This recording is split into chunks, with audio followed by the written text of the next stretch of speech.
Hello, and welcome back to Zenin Fanfics. Today we're starting an exciting new series. What if Deku acquired leveling Quirk? If you enjoy this video, please like and subscribe for more content. The story we're featuring is written by SherryBro on Wattpad. You can find all the relevant links in the description, so be sure to check out the author's profile and say hello. Now let's dive into the story. Izuku Midoriya was born in a world where quirks were the norm, and those without them were ostracized. His parents, Hisashi and Inko, were both quirkless, and they struggled to make ends meet in a society that saw them as inferior. Growing up, Izuku faced relentless bullying and discrimination from his peers, who saw him as weak and useless. His parents worked multiple jobs to provide for him, but they couldn't afford to give him the same opportunities as their quirk counterparts. One day, when Izuku was just 6 years old, his parents were involved in a tragic car accident. They were both critically injured, and Izuku was left alone, forced to fend for himself. With no one to turn to, Izuku was placed in an orphanage, where he was constantly reminded of his quirkless status. He was relegated to menial tasks, and was treated poorly by the staff and the other children. Now 14-year-old Izuku was standing on the roof of a building. His hero, idol, number one hero, and symbol of peace had abandoned him on a rooftop after telling him that he couldn't be a hero without a quirk. All Might's remarks left no space for question or disagreement, and they were delivered with such force that Izuku's hopes and dreams were crushed in an instant. Izuku, what's the meaning of living if nothing I accomplish ever meets the expectations of those around me? What's the purpose of trying if I'm constantly going to be treated as trash? What's the sense in going any farther if I'll never be happy, let alone satisfied with my life? He thought bitterly, despite the harsh words and the crushing reality. A spark of determination ignited within Izuku. He wiped his eyes and took a deep breath. Izuku, I'll prove them wrong, he whispered to himself. I'll become a hero, no matter what it takes. As he walked home, his thoughts swirled in a storm of self-doubt and despair. He didn't notice when Katsuki Bakugo, his childhood friend-turned-bully, approached him from behind. Katsuki, hey Deku. Katsuki's voice was laced with scorn, yanking Izuku out of his daze. Izuku turned to face him, trying to mask his inner turmoil. Izuku, Kaken, he stammered. Katsuki, I heard what the great All Might told you, he sneered, his eyes gleaming with cruel amusement. Did you think you could be a hero without a quirk? That's the stupidest thing I've ever heard. Izuku's fists clenched at his sides, his knuckles turning white. He knew Katsuki would relish in his pain, but it still hurt to hear the words aloud. Izuku, I just wanted to try, he muttered, looking down. Katsuki stepped closer, his expression fierce. Katsuki, try. That's all you ever do, Deku. Try and fail. You're useless without a quirk, and you know it. Izuku's eyes filled with tears, but he blinked them back, refusing to let Katsuki see him break. Izuku, maybe I don't have a quirk, but I can still help people. I can still make a difference, he said, his voice trembling but resolute. Katsuki laughed harshly. Katsuki, help people. With what? Your endless crying. Face it, Deku, you're nothing. You're always going to be nothing. Izuku, at least unlike you, I know what it means to truly struggle. One day, I'll be a hero, and I'll do it without bullying others or relying on brute strength. I'll be a hero with my heart and my mind, something you can never understand. He snapped at a blonde. Katsuki's eyes widened, and his face twisted with rage. Katsuki, what did you say? He growled, his voice low and dangerous. Izuku, you heard me, Kaken, he said, stepping closer, his fear melting away in the face of his resolve. A real hero doesn't need a quirk to save people. They need compassion and determination. That's what makes a true hero. The word struck a nerve deep within Katsuki. His fury erupted like a volcano, his fists crackling with explosive energy. Katsuki, shut up, Deku. You don't know anything. Before Izuku could react, Katsuki's palm shot forward, releasing a massive explosion. The force of it was overwhelming, and Izuku felt the impact hit him square in the chest. Pain exploded through his body, and he was thrown backward, the sheer force of the blast creating a gaping hole in his chest. Izuku crumpled to the ground, gasping for air, his vision blurring as the agony surged through him. BLD pooled around him, and he could feel his consciousness slipping away. Katsuki stood over him, breathing heavily, his face a mask of shock and horror at what he had done. Katsuki, Deku, I didn't mean, he started, but his words faltered as he looked at the grievous injury he had inflicted. The world around Izuku began to fade, but even in his fading moments, his eyes remained locked onto Katsuki's. With his last bit of strength, he managed to speak, his voice a faint whisper. Izuku, I wish I had a chance. He whispered with tears until his eyes locked onto a blue box that appeared out of nowhere. Alarm. You have completed all the necessary requirements of the secret quest. Trial by fire. Izuku, what is this? He stared at the box until it changed. You have earned the right to become a player. Will you accept? His mind was fuzzy, and he could barely comprehend what he was seeing. But something inside him urged him to make a choice when the screen changed again. You do not have much time remaining. You will die in 5 seconds. Izuku. Yes, I accept. Alarm. Welcome, player. After that, everything went dark. But little did he don't know how his life was going to change. 1 week later, Izuku shot up, gasping for oxygen and looking around. The sunshine was streaming into the room as it gently lowered over the horizon. He keeps looking around, realizing he is in a hospital, and pulls on his hospital dress. Izuku, what happened? He questions no one. A nurse and doctor run in, and Izuku looks over. Hi, he says sheepishly, and the nurse giggles softly. Saito. Hello, Midoriya, Izuku. My name is Dr. Saito, and I'm your doctor. I must say that it is a miracle that you are still alive after what happened to you a week ago. The doctor looks at the chart sheet. Izuku, I've been sleeping for 1 week. His voice echoes around the room. Sorry, but still 1 week, what hap? Izuku closed his mouth before finishing. Flashback, Katsuki, shut up, Deku. You don't know anything. Before he could react, Katsuki's palm shot forward, releasing a massive explosion. The force of it was overwhelming, and he felt the impact hit him square in the chest. Pain exploded through his body, and he was thrown backward, the sheer force of the blast creating a gaping hole in his chest. And he blacked out. Flashback end. Izuku. How did I survive? He said while taking a shaky breath. Dr. Saito pulled up a chair and sat down. Saito, it was a huge hole in your chest. It's a miracle you survived, but you're going to be okay. Your injuries are healed well, but gave a big scar. The doctor remained silent before speaking. Midoriya-kun, have you ever had a quirk before? Caught off guard, Izuku shook his head. Izuku. No, I was born quirkless, he said in a sad tone. Saito, then it appears that your quirk has finally materialized and must be an extremely powerful enhancer and healing type so that you recover quickly, he said, shocking the greenie who had tears in his eyes. Recent research has found that late bloomers and those who manifested quirks after a traumatic event are considerably more powerful than those who manifested their quirks at the age of 4. So, there's no doubt in my mind that your quirk will get stronger in the following years. Izuku, so do you? Think I can become a hero? The doctor smiled kindly as he answered with a nod. Saito, yes, I know you can. Izuku bursts into tears of joy since he is finally able to live out his dream after so long, and the doctor asks as he stares at him. Saito, so, young Midoriya, now that your quirk is registered, what will you call it? Izuku quickly wiped tears and thought seriously before answering, staring him in the eye. Izuku, can you give me some time? This is still too much for me. The doctor nodded and told him to take some rest. As the doctor and nurse went, Izuku whispered a thank you and lowered his head.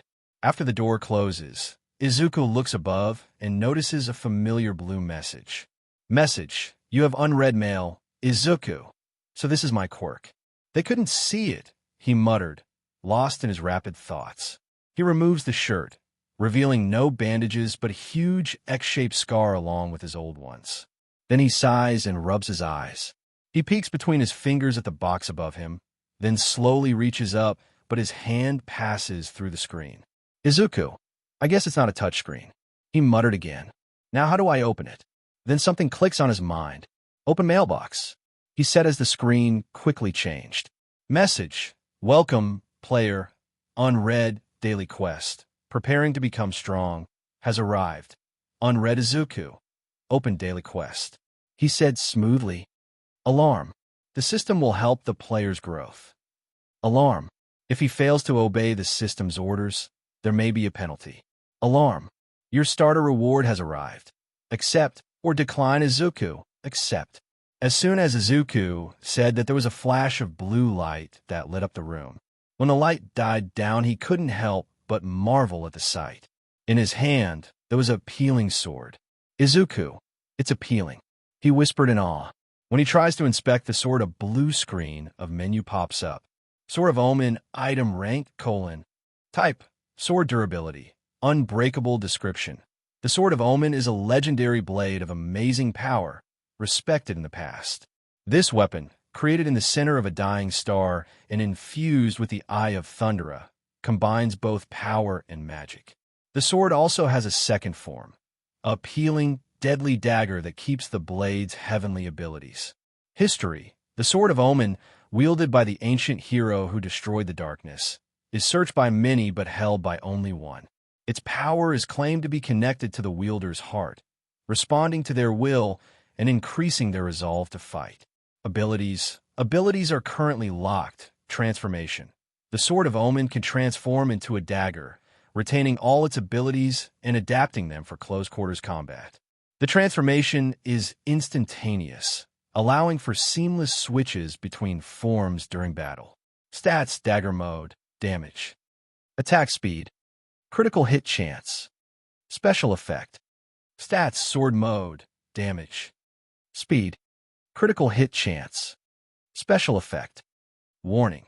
The Sword of Omen is an extremely powerful weapon, and its wielder is both feared and respected on the battlefield. However, its ultimate potential is hidden until its holder has raised their level to level 50.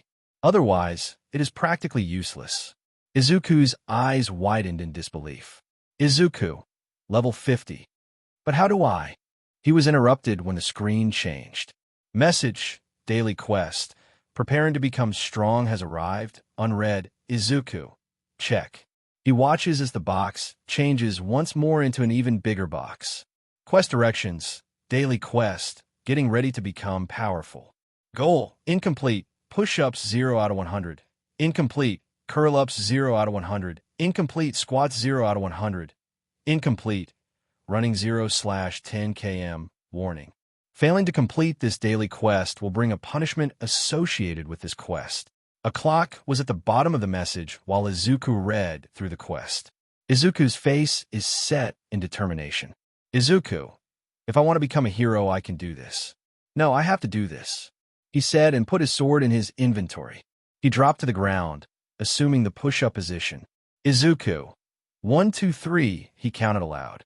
As he reached 30, his arm started to shake, but he kept pushing through.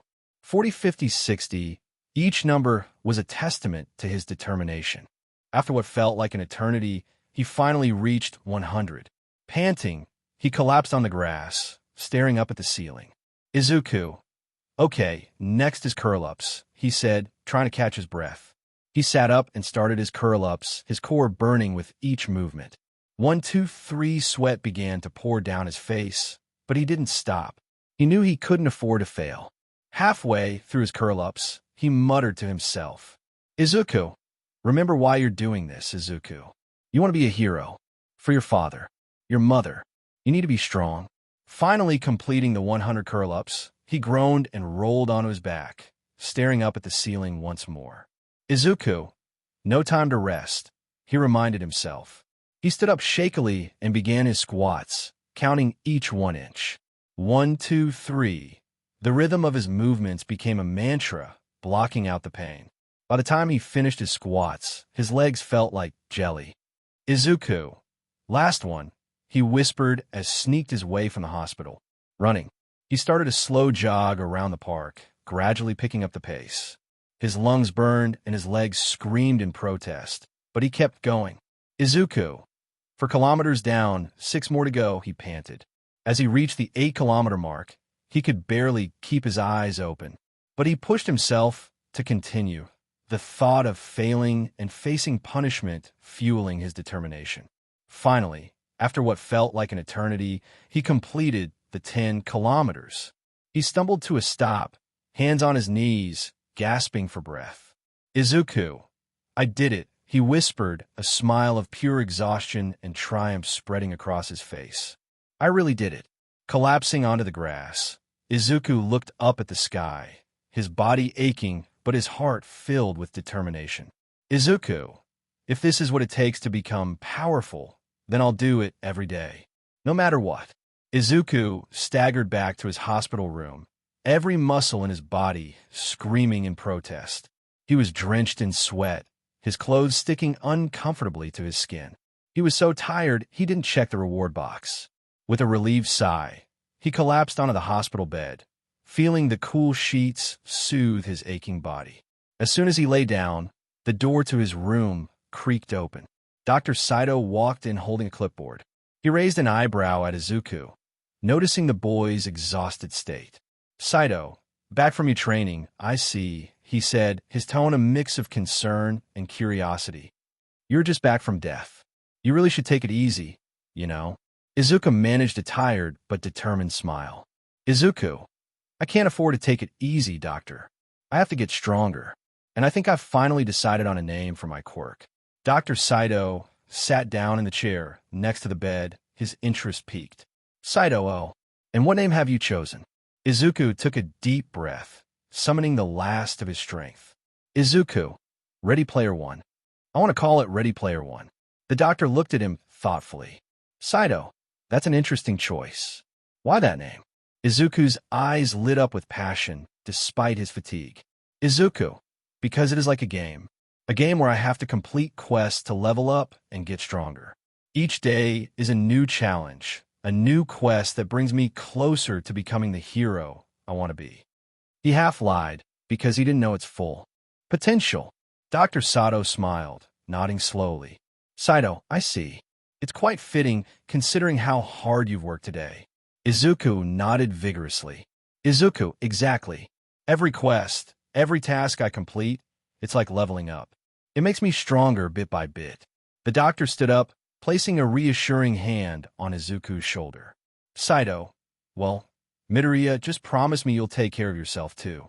Even the best players need a rest. Izuku chuckled softly, his eyelids growing heavy. Izuku, I promise, doctor. I'll rest when I need to. Dr. Sato gave a final nod before heading towards the door. Saito, get some rest, Izuku. Tomorrow's quest will still be there when you wake up, he said jokingly. As the door closed behind him, Izuku allowed himself to finally relax. He stared at the ceiling, a small smile playing on his lips. Izuku, Ready Player One, he whispered to himself, time to level up. And with that, he drifted off into a well-earned sleep, dreaming of the hero he was determined to become. A few days later, 2 nurses were talking near a window while enjoying their break. Nurse 1. So, did you notice the kid they brought whose quirk appeared recently? She said, drinking her coffee slowly. Nurse 2. Yes, he has been running every day since he recovered. She turned to see Izuku pass by them. Nurse 1. Is that okay for him to do? Nurse 2. If it's light exercise, it's okay. Izuku came to a stop, supporting himself on his knees and panting, with a slight smirk on his face regardless of his huffing and sweating. Alarm. Running 10 kilometers. Complete 10/10th kilometer. Izuku. No one else can see the messages or alarms, that's good.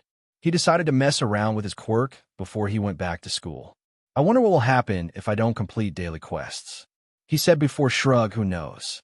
In front of him, his daily quest opens completely, showing that he completed everything. Quest rewards. Choose your reward. You may choose one of the rewards below. Reward number 1. Status recovery. Reward number 2. Stat points +3. Reward number 3. Random box +1. Will you accept?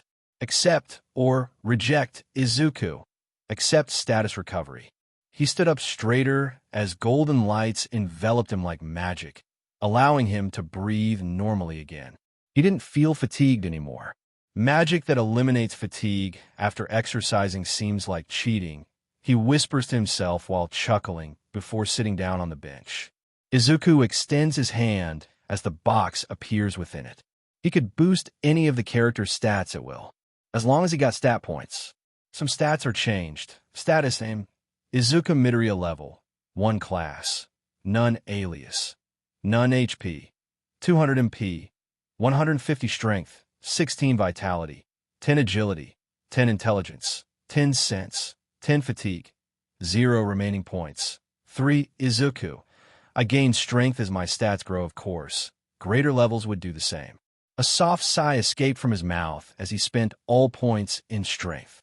My life has become a video game. He thinks before pulling up his skills and inventory sheets as he sits back against the bench, checking the boxes. This is crazy. Izuku dresses in what he receives as daily quest rewards. He wasn't sure why, but the doctor hadn't discharged him yet. He didn't mind, but he needed to try something out. Izuku, can I leave for today? He asked the receptionist. He yawned while rubbing his hair. Receptionist, that's okay, but where are you going? She asked without looking up. Izuku, I need to go see a friend. I have to get my homework. He lies easily and she lets him go. Izuku quickly makes his way to a subway station near the hospital and arrives at the door. He looks down the stairs before pulling a golden key from his inventory system. Izuku, let's see what this does.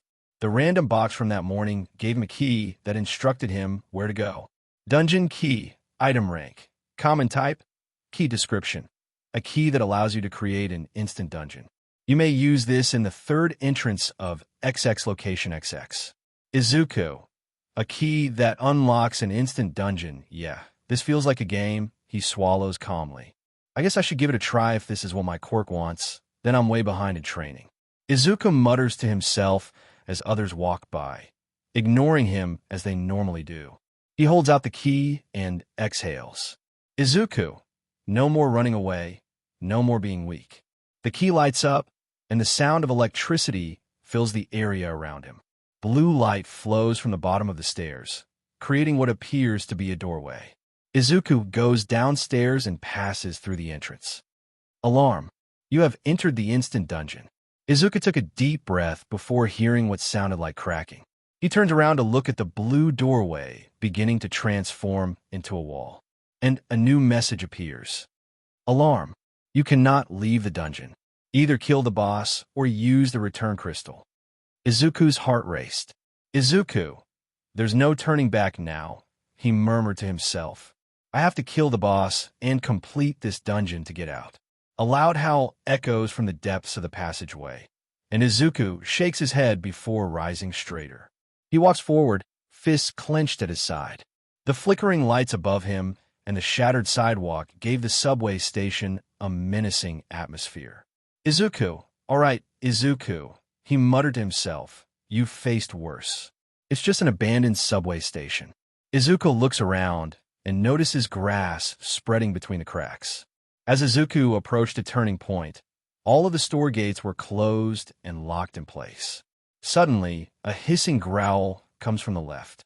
Izuku's eyes concentrate on it as a red-furred beast jumps at him, preparing to rip his head off. Izuku jumps backward, avoiding the creature as it skids across the floor. Izuku, a wolf. He thinks as he lowers his stance, staring until a name appears over the beast's head. Steel Fong Okami. The beast had red fur and what appeared to be a metal lower jaw. Izuku. Ah, that's why it's called Steel Fong, he says, clenching his fist and dragging his leg back. I've never fought in my life, always beaten up, but this time I will fight. Izuku jumps to the side as the wolf attempts to attack him. The wolf attacks again, forcing Izuku to move his head to the left as the metal jaws slam shut where his head is. He jumps backward, cartwheels away, flips, and crashes on his head with his back against the metal wall. Izuku felt the world was upside down. He tilts his head slightly. Izuku, huh? He pushes himself off the floor and effortlessly performs a perfect handstand. My body is lighter than before. Izuku pushes himself off the floor with his hands before standing up and landing on 2 feet. He stood face to face with the beast as it was getting ready for another attack. He pulls his fist back. Izuku, I nearly lost my life a few days ago. I'm not dying right now. Not till I achieve my goals, he said as he smashed his fist into the wolf's metal jaw. The wolf's jaw slammed shut, and its body was thrown backward against the metal gates, crushing them through. He stumbles back slightly, raising his hand. Seeing a soft green glow around his hand, he does nothing but a small smirk was on his face. Just as I expected. If I improve my stats, I'll be powerful too. I will be able to get into the U. A high now after 10 pathetic years of being a quirkless kid, a growl knocks him out of his thoughts, forcing him to look down. He watches the wolf walk out of the damaged shop front. Not yet. Is still stronger than I am.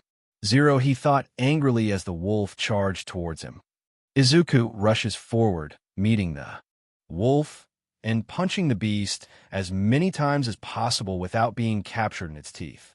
Seeing his attacks not working, he leaps back again. Izuku, it's not working. I don't have a weapon to. His thoughts were interrupted when he had to jump away, but not before receiving a claw mark on his thigh from the beast. Said beast crashed to the metal gate, creating a hole. Inventory, he shouted as the blue screen appeared next to him. The wolf claws itself out of the metal hole.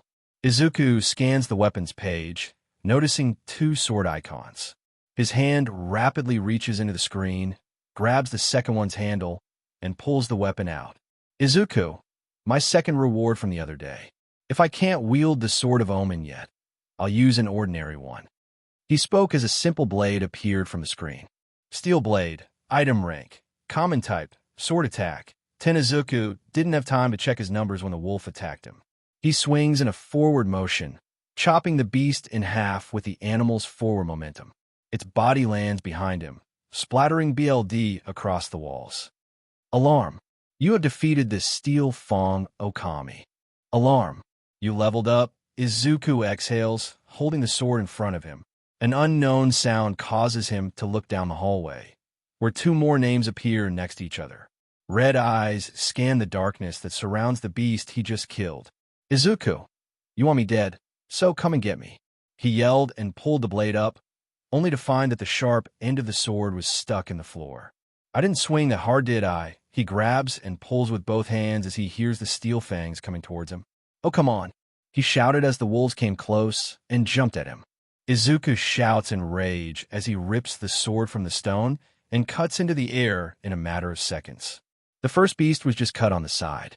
The second one tightened the blade in its sharp teeth. Izuku swallows the spit. The beast was looking directly at him.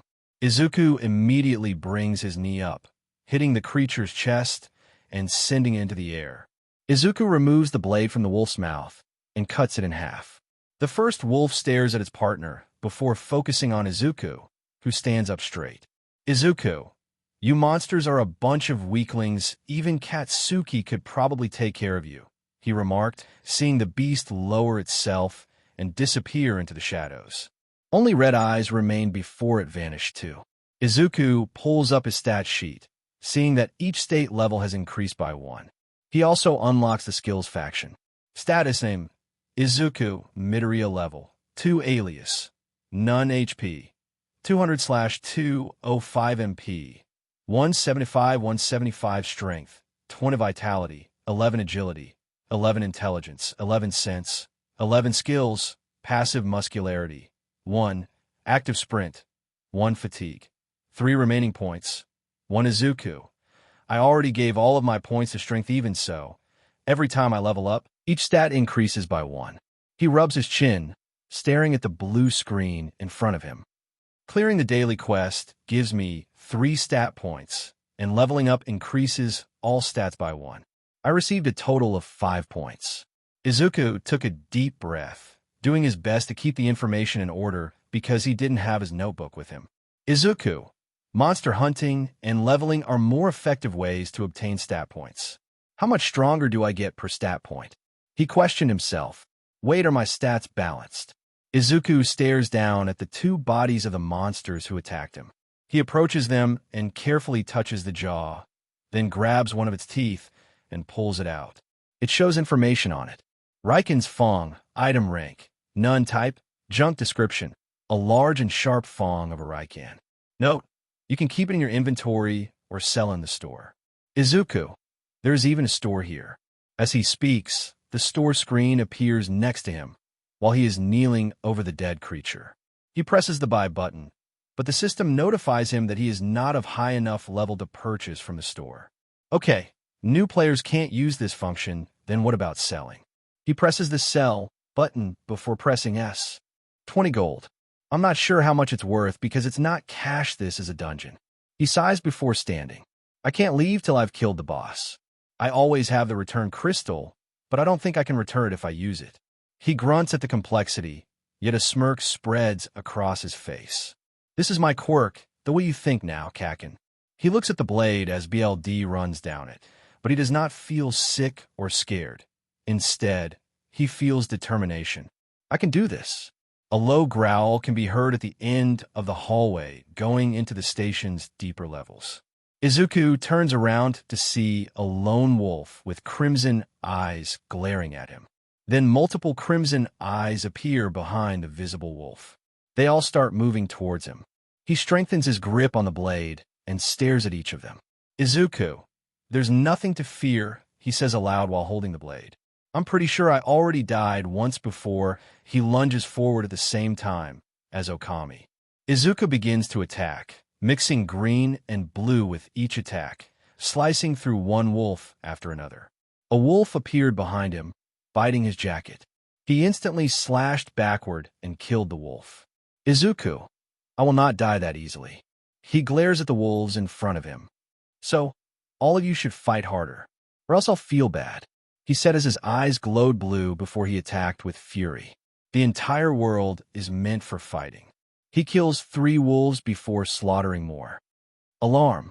You leveled up, Izuku, fighting with everything on the line. Alarm. You leveled up, Izuku. The weak have no right to life, he thought as he killed another beast. Alarm. You leveled up.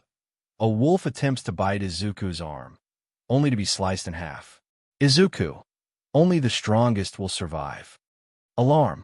You leveled up. Izuku smashes a wolf down, leading the sharp end of his blade between its steel jaws. Izuku. Only the strongest will survive, he thought as slicing another wolf. Alarm. You leveled up. Izuku smashes a wolf down, leading the sharp end of his blade between its steel jaws. Izuku.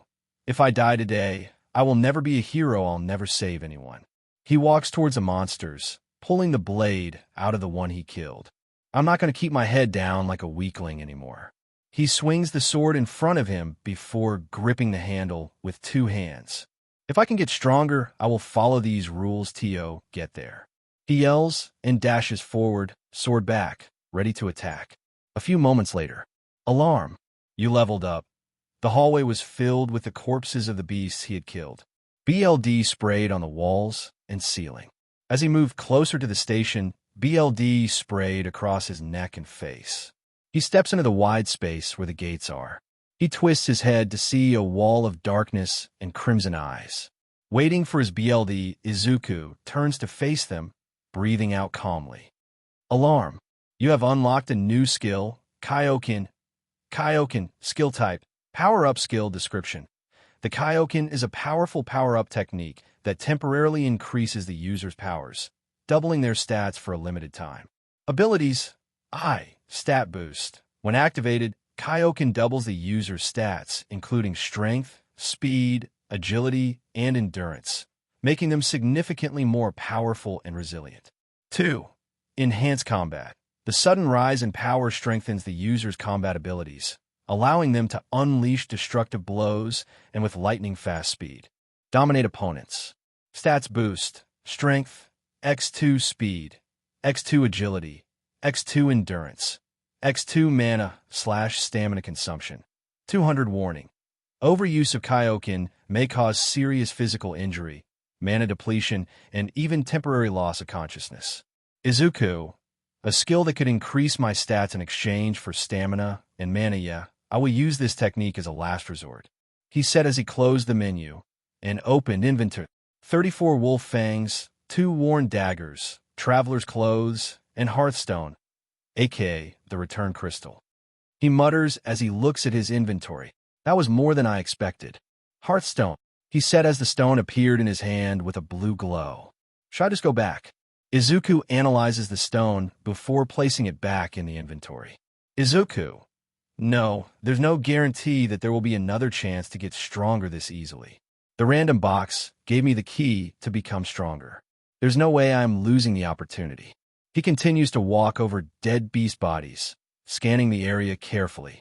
For the first time, I can learn about my own quirk without it feeling weird or ominous. He continues his march across the station, killing any new monsters that appear. Alarm! You leveled up. The blue glow of his eyes sparkles in the darkness as he breathes out. He glances down at the monster, noticing the once orange name becoming silver. Izuku. Every time I level up, the fight against the monsters. He squeezes his teeth before chopping another wolf. It becomes a little easier. He slices up what appears to be a huge baboon and a black panther. You have slain Razor Claw Briga. You have slain Black Shadow Raisin. Izuku. The color of a name changes according to the monster's strength. White indicates it's weak. Orange means strong, and red. He shivers just a little thinking about that kind of thing. Too strong. He swipes his blade in the air, getting BLD off of it as he continues inspecting the beasts. The once orange wolves have turned white. It means I become stronger, a lot stronger. Yet even with my current strength, I'm not sure I can beat down whatever is waiting for me down there. He looks down a foggy stairway with overgrown grass on the cement stairs. I'm getting chills. Izuku. Maybe my senses have improved, but I can tell how powerful the monster below is. He examines his status sheet. My level doesn't seem to be rising anymore. Status name, Izuku Midoriya level, 15 class, none alias, none HP, 1100/1105 MP, 200 strength, 35 vitality, 24 agility, 24 intelligence, 24 sense, 24 skills, passive muscularity, 1 active sprint, 1 Kaioken, max fatigue, 30 remaining points, 7 Izuku. In addition, if I continue battling irrationally, my sword will eventually break down. He quickly accepts his decision and walks the steps into the darkness that awaits him. It takes some time, and he mutters to himself as the silence surrounds his steps. These staircases seem longer than the others. Once he reached the bottom, he noticed the flooded region and overgrown grass everywhere. Is this really a subway station? He reached the bottom without noticing a creature until his eyes shifted to a presence on his left. He draws his blade up just in time as something hits it hard. Izuku fast. Izuku pushes against it while the steel clashing makes a shrieking sound. Then his body is whipped across the platform, colliding with a pillar, shattering and denting it. Gah! He coughs out BLD while strongly holding the sword. He lands on his buttocks and catches his breath. A few inches above his head, there is fractured concrete and a hole. He swiftly brings up his blade to prepare for another blow, only to discover that it has broken. Izuku looks at it with disbelief. Izuku, I thought I leveled up more. He stands up and stares at a huge snake. While hissing, a name appears above its shovel-shaped head. Venonizura, the sapphire serpent. The gigantic blue snake curls back, towering over the green-haired boy. Izuku, you must be the boss, but your name's still orange. The snake's jaw widens, with fangs showing. Each fang appeared to contain metal as they shined in the faint light. Izuku turns the broken sword in his palm and grips it so that the blade points backward like a dagger. Izuku swiftly looks at the snake, whose scales appear hardened. Izuku, a sword cannot pierce those, and punches are also useless. His mind runs for the solution to solve this situation, but the snake takes the offensive. He jumps to the left before assaulting the snake side, but all he hears is clanks. I need a fast attack with power behind it. He shouts at himself as the blade fails to cut anything. At the same time, I need to weaken this guy's defense. He glances up and sees the snake's bright red eyes and silver teeth from above. The enormous body glides in front of him, and he swiftly turns to face its head. How can I deal with these thick scales? The snake moves quickly, forcing Izuku to dodge faster until the bottom of the snake's body whips forward, which Izuku blocks with his shatter blade. He pressed his forearm against the flat side of the edge to provide stability. Izuku, I might die if it hits me straight. He grits his teeth harder, attempting to stop the ongoing attack, until the snake sweeps its tail upwards, shifting Izuku's block. The snake moves as quickly as a viper, ramming its body into him, causing pain. The snake eventually pauses and he lands on his hands and knees, groaning. Izuku, I thought I became a little stronger, but I'm still lacking. He looks at the ground. How much stronger do I have to get? He grabs his sword properly, just as the snake's mouth and head are inches away. To escape from my past as the weakest. His blade collided with the snake's metal fong, breaking both and causing sparks. The snake continued his assault until his tail struck Izuku in the back, sending him face first into the concrete wall, making cracks spread throughout the wall. Izuku stumbled, his vision blurred. The impact echoed throughout the structure, causing cracks to spread over its surface. His body screamed in agony, but he could not afford a rest. He forced himself up from his knees, his shaking fingers bracing against the broken wall. As Izuku forced himself to stand, memories flooded his thoughts, each one a scar pierced into his soul. He remembered the accident that killed his parents when he was 6 years old, leaving him alone in a world that was bound to break him. He remembered all the taunting, insults, and mockery from his fellow students who mocked him for being quirkless, for being different. The words were still echoing in his mind. You'll never be a hero. You're just a useless Deku. He gripped his fist, his knuckles white with exertion. His thoughts turned to All Might, the symbol of peace, who had earlier told him to give up on his goal of becoming a hero. His words were hurt more than an injury, a betrayal from the person he admired beyond all others. Then there was Bakugo, his childhood friend and tormentor. Bakugo had always been stronger, the best, and he had made Izuku aware of this. He remembered Bakugo nearly killing him, aggressively using his explosive quirk. Izuku, whatever the opponent does, pure strength will overwhelm you, and fear will make your knees collapse and toes dig into the ground. I was ignored because I was weak. He didn't notice that his eyes were ice blue rather than the usual bright green, and a faint red aura surrounded him. He sprints forward, and the snake follows him with his mouth open and fangs ready. Izuku dodged and slashed the snake's abdomen. He lands before tearing the scales further, and the snake strikes past him. He jumps as the snake's head reaches him. He dodges left again, but this time the snake turns its head and snaps at his hand, forcing him to lose the sword. Izuku, I am not afraid of you. He growls loudly before leaping. The red aura grows bigger as a menu pops up. Skill activated. Kaioken, he is wrapping his arms around the snake's neck, just behind its head. Veins show through his skin as he squeezes around the snake's neck, grasping and burying his fingers against the scales. The scales tear under each of his fingers as he squeezes the snake tighter, and the sound of scales snapping causes Izuku to crush the snake even more. Izuku, I put all my points into strength. The snake rises into the air, attempting to throw Izuku off its body, but he remains stable. The snake's body hits Izuku into the ceiling, causing him to bleed from the head, yet he refuses to let it go. Izuku, die.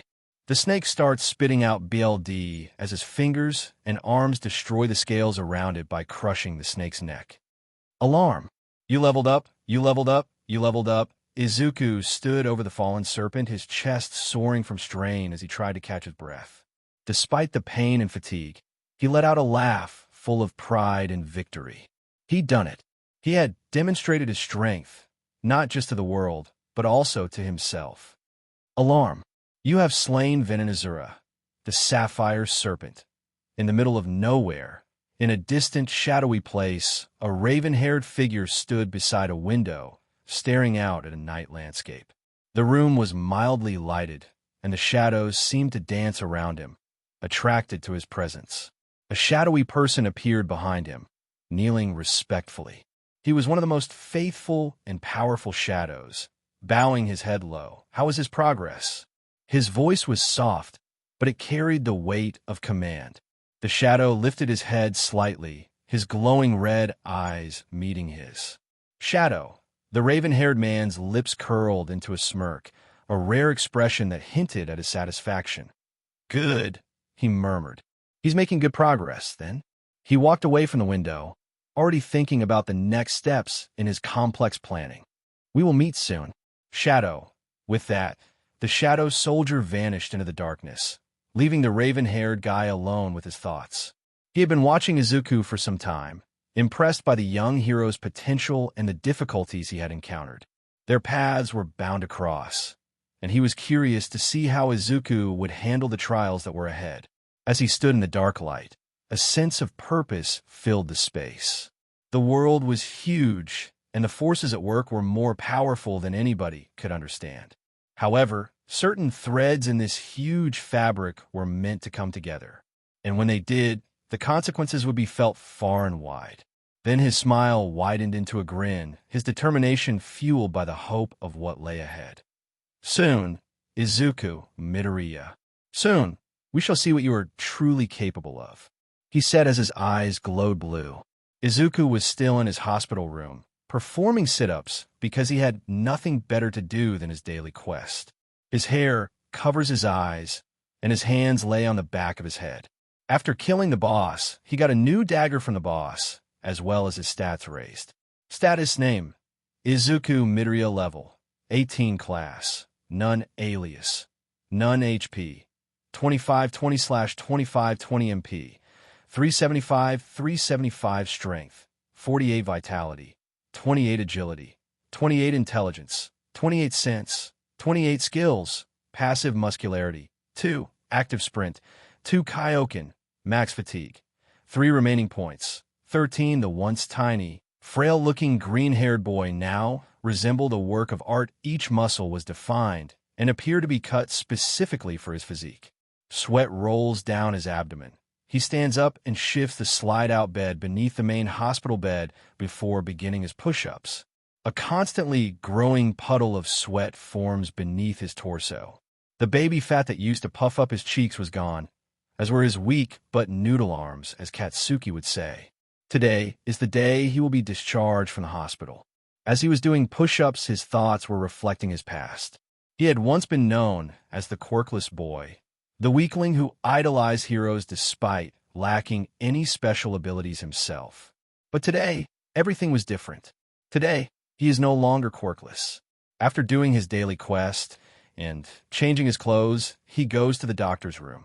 Shortly later, Izuku is handed a slip from the doctor to excuse him for being absent from classes. After leaving the hospital, his journey took him back to a small, modest apartment on the outskirts of the city, the place he had called home for years. This apartment, left to him by his late father, had been his sanctuary after a series of hardships. His parents had died in a tragic accident when he was only 6, leaving him to fend for himself. The orphanage, which should have been a refuge, had instead cast him out when it became clear he had no quirk. Life had been an uphill battle ever since. Unlocking the door, Izuku stepped inside. The apartment was tidy, a testament to his diligence and independence. He had learned to take care of himself out of necessity, but it had also shaped him into the resilient person he is today. He placed the doctor's slip on the small table in the living room and sighed. The room was filled with memories, both bitter and sweet. Pictures of his parents were placed lovingly on a shelf, a constant reminder of what he had lost and what he still fought for. Izuku made his way to the kitchen, his mind swirling with thoughts of the past and the future. As he prepared a simple meal, he couldn't help but reflect on his journey. Being quirkless had made him the target of bullies and the object of pity, but it had also made him determined.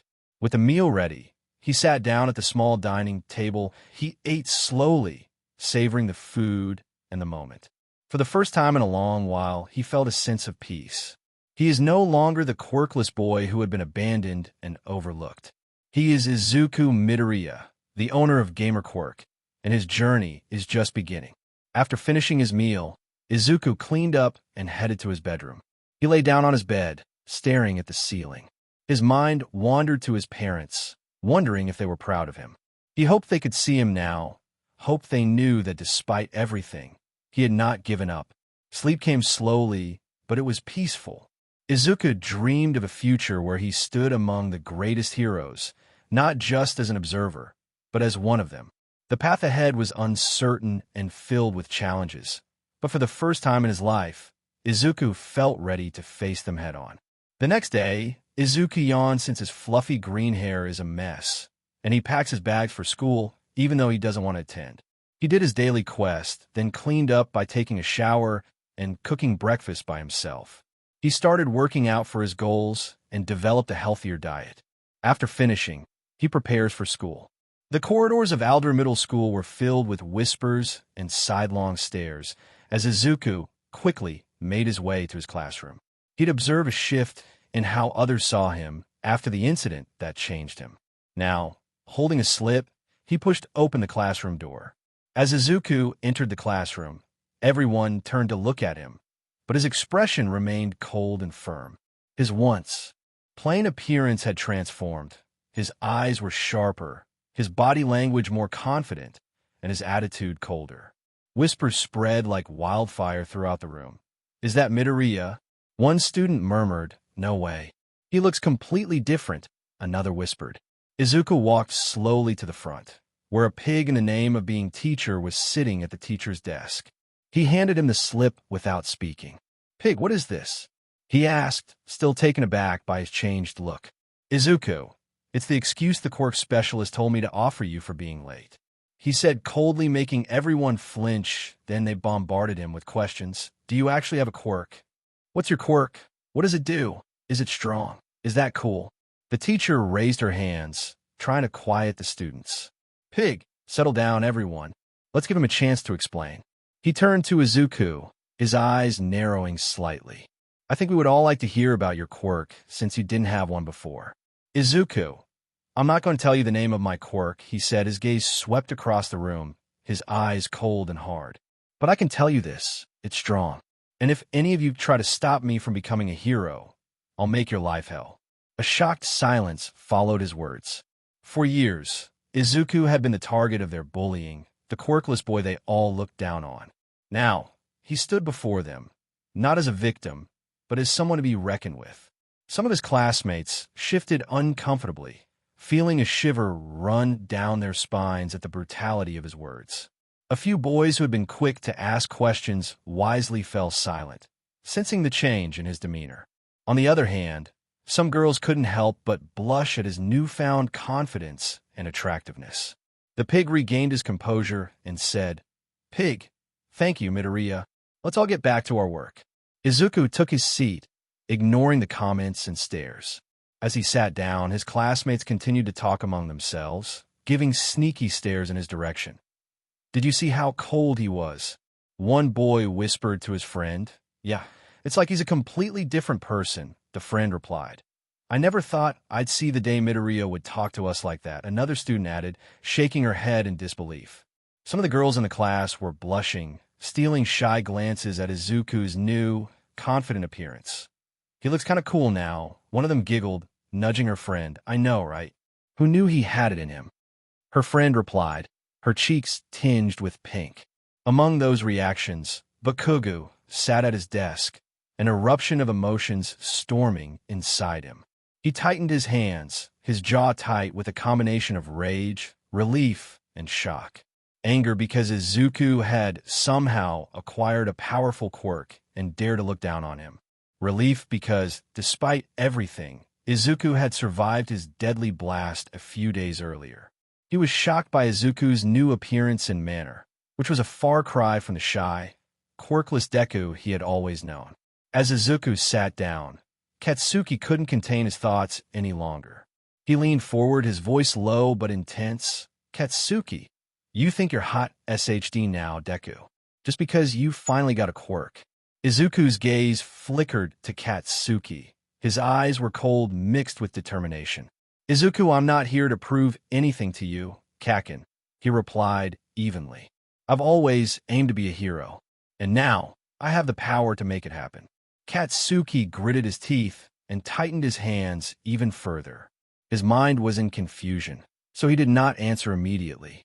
Meanwhile, conversations kept going around them. Some students supported Izuku's courage, while others exchanged uncomfortable gazes, unsure how to react to the unexpected shift in status within the classroom. "Did you see how serious he was?" whispered a girl with wide eyes. "Yeah, I've never seen him like this before," her friend replied, blushing slightly. "He looks so different now." A boy across the room leaned over to his friend, his voice barely audible. "Do you think his quirk is really that powerful?" "He didn't even tell us what it is." "Who cares what it is?" another boy muttered. "I just know I don't want to be on his bad side anymore." The bell rang, which indicated the beginning of class. The pig began his lecture, but the atmosphere remained tense. A few hours later, finally, the bell which indicates the start of break rang, and students began to leave the classroom. Izuku moved slowly, his face wearing an expression of cold determination. He wasn't interested in stupid discussions or answering questions about his quirk. He had more important things to think about. Katsuki, however, had different plans. He observed Izuku out of the corner of his eye, his emotions angry. Unable to hold back any longer, he followed Izuku out into the corridor, his steps heavy with intent. "Katsuki, Deku!" His voice was an aggressive bark that broke through the noise of students in the hallway. Izuku stopped but didn't turn around immediately. When he finally did, his green eyes were cold, devoid of the usual warmth they once held. "Izuku, what do you want, Kachan?" he asked, his voice icy. Katsuki closed the distance between them in a few quick steps. He grabbed Izuku's collar and pulled him near without warning. "Katsuki, what the hell is your quirk, Deku?" he demanded, his voice a low growl. "You think you can just show up with some fancy new power and act all high and mighty?" Izuku's expression remained neutral. In one rapid, smooth action, he grabbed Katsuki by the throat and threw him against the wall with such force that several students gasped. The steely expression in Izuku's eyes deepened as he leaned in, his grip tightening. "Izuku, why do you care, Katsuki?" His voice was a dangerous whisper, dripping with menace. "Why do you care about what quirk I have now? Does it bother you that the useless Deku you tried to kill is standing here, stronger than ever?" Katsuki's eyes widened in shock, a flicker of fear flashing across his face. He struggled against Izuku's grip, but the strength behind it was unyielding. "Katsuki, you BSDRD," he choked out, his voice strained. Izuku's grip tightened even further, his face a mask of cold fury. "Izuku, you're the one who tried to kill me and ran away, remember?" he continued, his voice cold and furious. "Why should I tell you anything? You never cared about me before. Why start now?" The hallway had become deathly silent, with students frozen in place as they watched the argument occur. The sheer intensity of Izuku's words and actions left them speechless, wondering if he was telling the truth or not. Katsuki's mind raced, and his emotions were a wild maelstrom. The rage and frustration he felt were countered by an unexpected sense of regret. Despite his evident confidence, he couldn't argue Izuku's comments. He had treated Izuku with hatred for years, never acknowledging his worth. And now, faced with this new, powerful Izuku, he wasn't sure how to respond. Izuku finally let go, allowing Katsuki to breathe and collapse against the wall. He stepped back, his expression darkening even more. "Izuku, stay out of my way, Katsuki," he said coldly. "I'm not the same person you used to know. I've changed, and I won't let anyone stop me from becoming a hero." Katsuki coughed, rubbing his throat as he glared up at Izuku. The hallway buzzed with whispers as the students processed what they had just witnessed. Some were in awe of Izuku's strength, while others felt a newfound respect for him. Izuku goes to his usual place, calmly eating, ignoring their whispers. At lunchtime, a group of girls approached his desk. Their giggles and questioning looks indicated that they were attracted by his change. "Hey, Midoriya," one of the girls said, twirling a strand of hair around her finger. "We were just wondering what's it like to suddenly have a quirk." Izuku looked up from his notebook, his expression still guarded. Izuku. It's different, he said simply. The girl pressed on, her eyes sparkling with interest. Can you show us what it does? Izuku shook his head. Izuku, not right now. It's complicated. Another girl chimed in, her cheeks slightly flushed. You know, you look cool now. Like a real hero. Izuku. Thanks, he said dryly before he returned to his notes. The last bell rang, announcing the end of another school day. Students began to gather their belongings and talked energetically about their weekend plans. Izuku packed his bag in quietly, his thoughts already set on exploring another dungeon. The hallway was alive with the normal post-class activity as students flowed out of classrooms, eager to begin their holiday. As the classroom emptied, a girl with blue hair approached Izuku. Her name was Akari, and she had been his first crush in elementary school. However, she had turned into one of his bullies once they reached middle school, joining in with the others who mocked and belittled him. Akari. Hey, Izuku, she called out. Her voice was unusually sweet, causing a few heads to turn in curiosity. Can we talk for a minute? Izuku looked up, his eyes narrowing slightly as he recognized her. Izuku, what do you want, Akari? He asked bitterly. Akari shifted nervously, twirling a strand of hair around her finger. Akari, I just wanted to say I'm sorry for how I treated you before. And, I was wondering if you'd like to go out with me this weekend. Maybe we could start over. Izuku's expression remained cold, his eyes hardening as he looked at her. Izuku, get lost, Akari. Akari's face flushed with anger and embarrassment. Akari, you think you're so great now because you have a quirk. You're still just a useless Deku. The words struck a nerve, and Izuku's eyes flashed with anger. He took a step closer to the girl, his presence suddenly intimidating. Izuku, what did you say? He asked in a cold tone, his voice low and menacing. Akari shivered in fear, her bravado crumbling under Izuku's intense gaze. She stuttered. Izuku, nothing. I didn't say anything. Izuku's lips curled into a slight, humorless smile. Izuku, that's what I thought. He turned and went away, leaving Akari there, scared. The few remaining students in the classroom stood in shocked silence, as some fainted from his imposing presence. After leaving school, he returns to his apartment and cleans it before cooking dinner. Then he finished his schoolwork and went back to bed. As he was about to sleep, he remembered something, so he leaned back while rubbing his eyes. Izuku. Inventory. The blue screen appears, revealing his swords and goods. He noticed that another random box was waiting to be opened. Izuku. Random box. A black box with a golden string wrapped in the center sat on his lap. He picks it up. Izuku. Open. The golden lights engulfed his hand, leaving only a steel key. Dungeon key. Item class. See, item rank. Uncommon type. Key description. A key that allows you to create a dungeon. You may use this in the XX*** location **XX.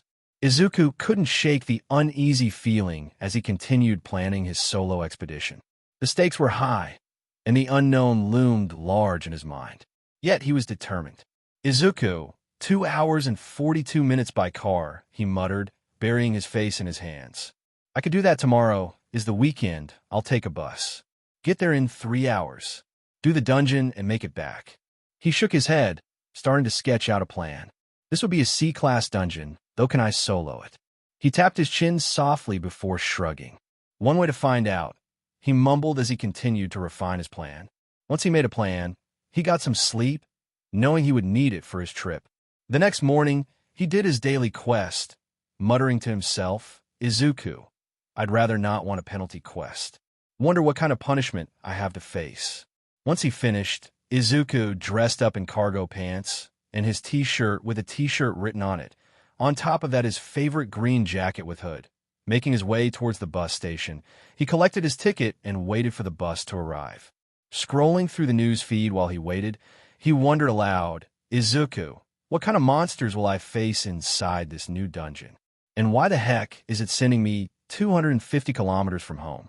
He grumbled as he boarded the bus when it finally pulled in. After 3 hours in the countryside, Izuku checked his phone. Izuku, 12 p.m. Okay, that's good. I can get through this quickly, he said to himself.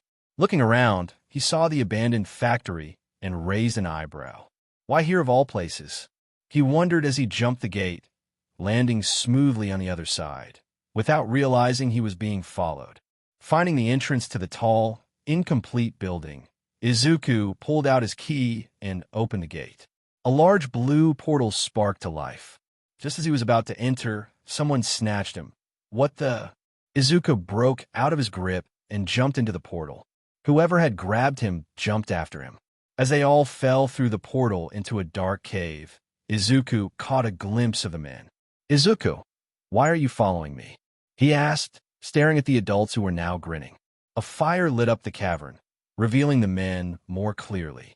All 6 of them stared down at Izuku, failing to notice they were now underground. Izuku glanced back at the portal, still open. Izuku, that's interesting, he thought, turning his attention back to the men who had tried to jump him. This is our territory, the head guy grinned. We already chased off the workers, so what are you doing here? Izuku's attention was diverted by a sound, like something was coming their way. A lot of somethings. Izuku, look right now, if you want to get out of here, we have to work together, or we are all going to die, he stated. The men finally looked around, seeing they were underground, with different caves branching off in various directions. They turned to see the portals still glowing in the dark. What the hell, man? What's your quirk? A smoking guy asked while their leader pulled Izuku to his feet. Izuku sighed. Izuku, this is my quirk, but now we can work together to get out of here. You can use your quirks all out. No one will get in trouble. He smiled innocently, but internally he knew something was fishy, watching some of them relax. Let's just win and leave. He looked up. Fire guy, blast the hole above us. The fire guy didn't hesitate. Flames erupted from his fingers before he pulled them to his mouth and shot what smelled like gasoline upward, making his mouth a flamethrower. The other guys used their quirks to kill the bugs left over. Izuku watched, impressed, as the criminal crew worked well together, freely using their quirks to the max. Izuku, we might just make it, he murmured, feeling a flicker of hope amid the chaos. He couldn't help but watch their quirks while letting them do the work as he saw a bug monster start crawling closer to him. Izuku, disgusting, he kicked the insect, leaving only the legs stuck on the floor. The leader created a shield, drawing the insect to him with a yell. They have amazing teamwork, but I guess that makes sense if they're a close-knit group, he observed, killing a few bug monsters here and there. Over here, the shield turned red as another guy, Hiroshi, created blades and sliced through bug after bug. It took some time, but eventually every insect was killed. All 8 guys were left panting, but grinning. Izuku. Seemed like they had fun, he thought about the bugs. 8 legs with human teeth. Creepy, they're larger than human legs. Gross. He picked up half of one of the bodies. Hiroshi. That was kind of fun to go all out without being called a villain, he laughed, wiping sweat from his brow. Akihiko. Agreed, man. I feel like a kid in a candy store, the leader, Akihiko, said, looking at the monster's dead bodies. One by one, they all turned to face Izuku. Izuku, we aren't done. My quirk is like a video game. I get to these places and must kill monsters and then the boss before I leave. Luckily, I had you guys here to help out. He walked forward. Of course, you can leave through the portal if you want to get out now. He pointed backward at the open portal. Hiroshi, you said boss, so there's a bigger insect somewhere in here. He spoke up while following him deeper into the caves. Akihiko, oh my god, he muttered, staring at thick webs creating an entrance. Some insects they saw earlier were wrapped tightly in threads. The boy stared back at Izuku, who just shrugged. Izuku, it's the boss room probably. So, we should be quiet just in case it's not active, he said, walking ahead of the guys. After a few more minutes of walking, they came across a room filled with glittering treasure. He blinked owlishly at them. The station dungeon didn't have anything like this. Wow, this is amazing. One of the guys, Yuta, exclaimed, kneeling down to pick up a handful of gold coins. Kenji, yeah, this is incredible, he added, marveling at a chest overflowing with jewels. Akihiko, if I had to guess, these could fetch over 30 million yen. What do you think, Greenie? He turned to Izuku. Izuku, I couldn't tell you. This is the first time I've seen it myself. He walked over and inspected the treasure. This must be the real treasure of this dungeon. Akihiko, we're splitting it evenly, he smiled. There is more than enough, but we need to take care of the boss. Where is it? Izuku, once you kill the boss, we only have a certain amount of time before the dungeon is closed. He looked upwards and frowned. Also, found the boss. He pointed up. One by one, everyone looked upwards to see 8 eyes staring down at them. Izuku, I hate spiders, he muttered to himself as a giant spider lay in wait, surrounded by webs. Kenji went to scream, but Ryo, the fire guy, covered his mouth. Ryo, it looks asleep, Akihiko. Thankfully, he stepped backward. And this seems like the best chance to move the treasure, Izuku. I don't have the equipment to get anything. He shrugged, not really sure what these guys were thinking, but he had a good idea. Akihiko, our buddy can create any tool he wants, but he seems to run off after seeing the spider. I don't blame him. Your quirk is creepy. He laughed before turning to his group. We will get him, so wait here and make sure the boss doesn't wake up. Akihiko smiled too nicely for Izuku, but he relented and just nodded. Luckily for Izuku, the treasure gave off some light, so as Ryo went with the group, he wasn't left in the dark. Izuku closed his eyes and listened carefully. Akihiko, Ryo. There was a PRGNNE pause as he spoke again. Block the boss room's entrance. His voice traveled far enough for Izuku's sense to pick it up.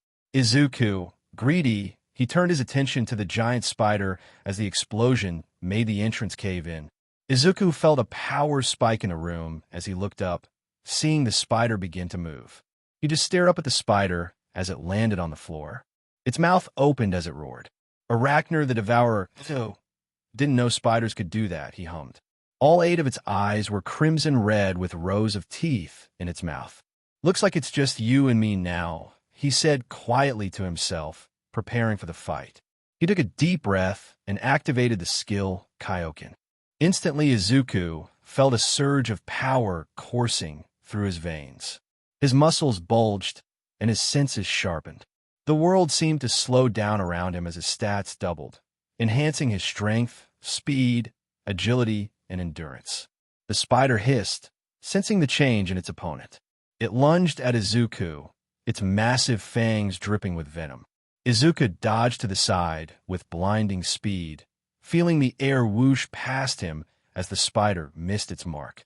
He countered with a swift strike using Venonazura Fong, aiming for one of the spider's legs. The blade cut deep, and the spider screeched in pain, its limb twitching as the venom and bleeding effects took hold. Venonazura Blade, item rank, uncommon, item class, C-type, dagger damage, plus 25 a dagger made for Venonazura Fong. Able to paralyze due to leftover venom. Grants bleed effect. Can be equipped, stored, or sold. Effect. Paralyze. Attack foes have a chance to become unable to move. 2. Bleed. Attack foes lose 1% of their health every 1 second. Effect. Bleed has activated Izuku. Not so tough now, are you?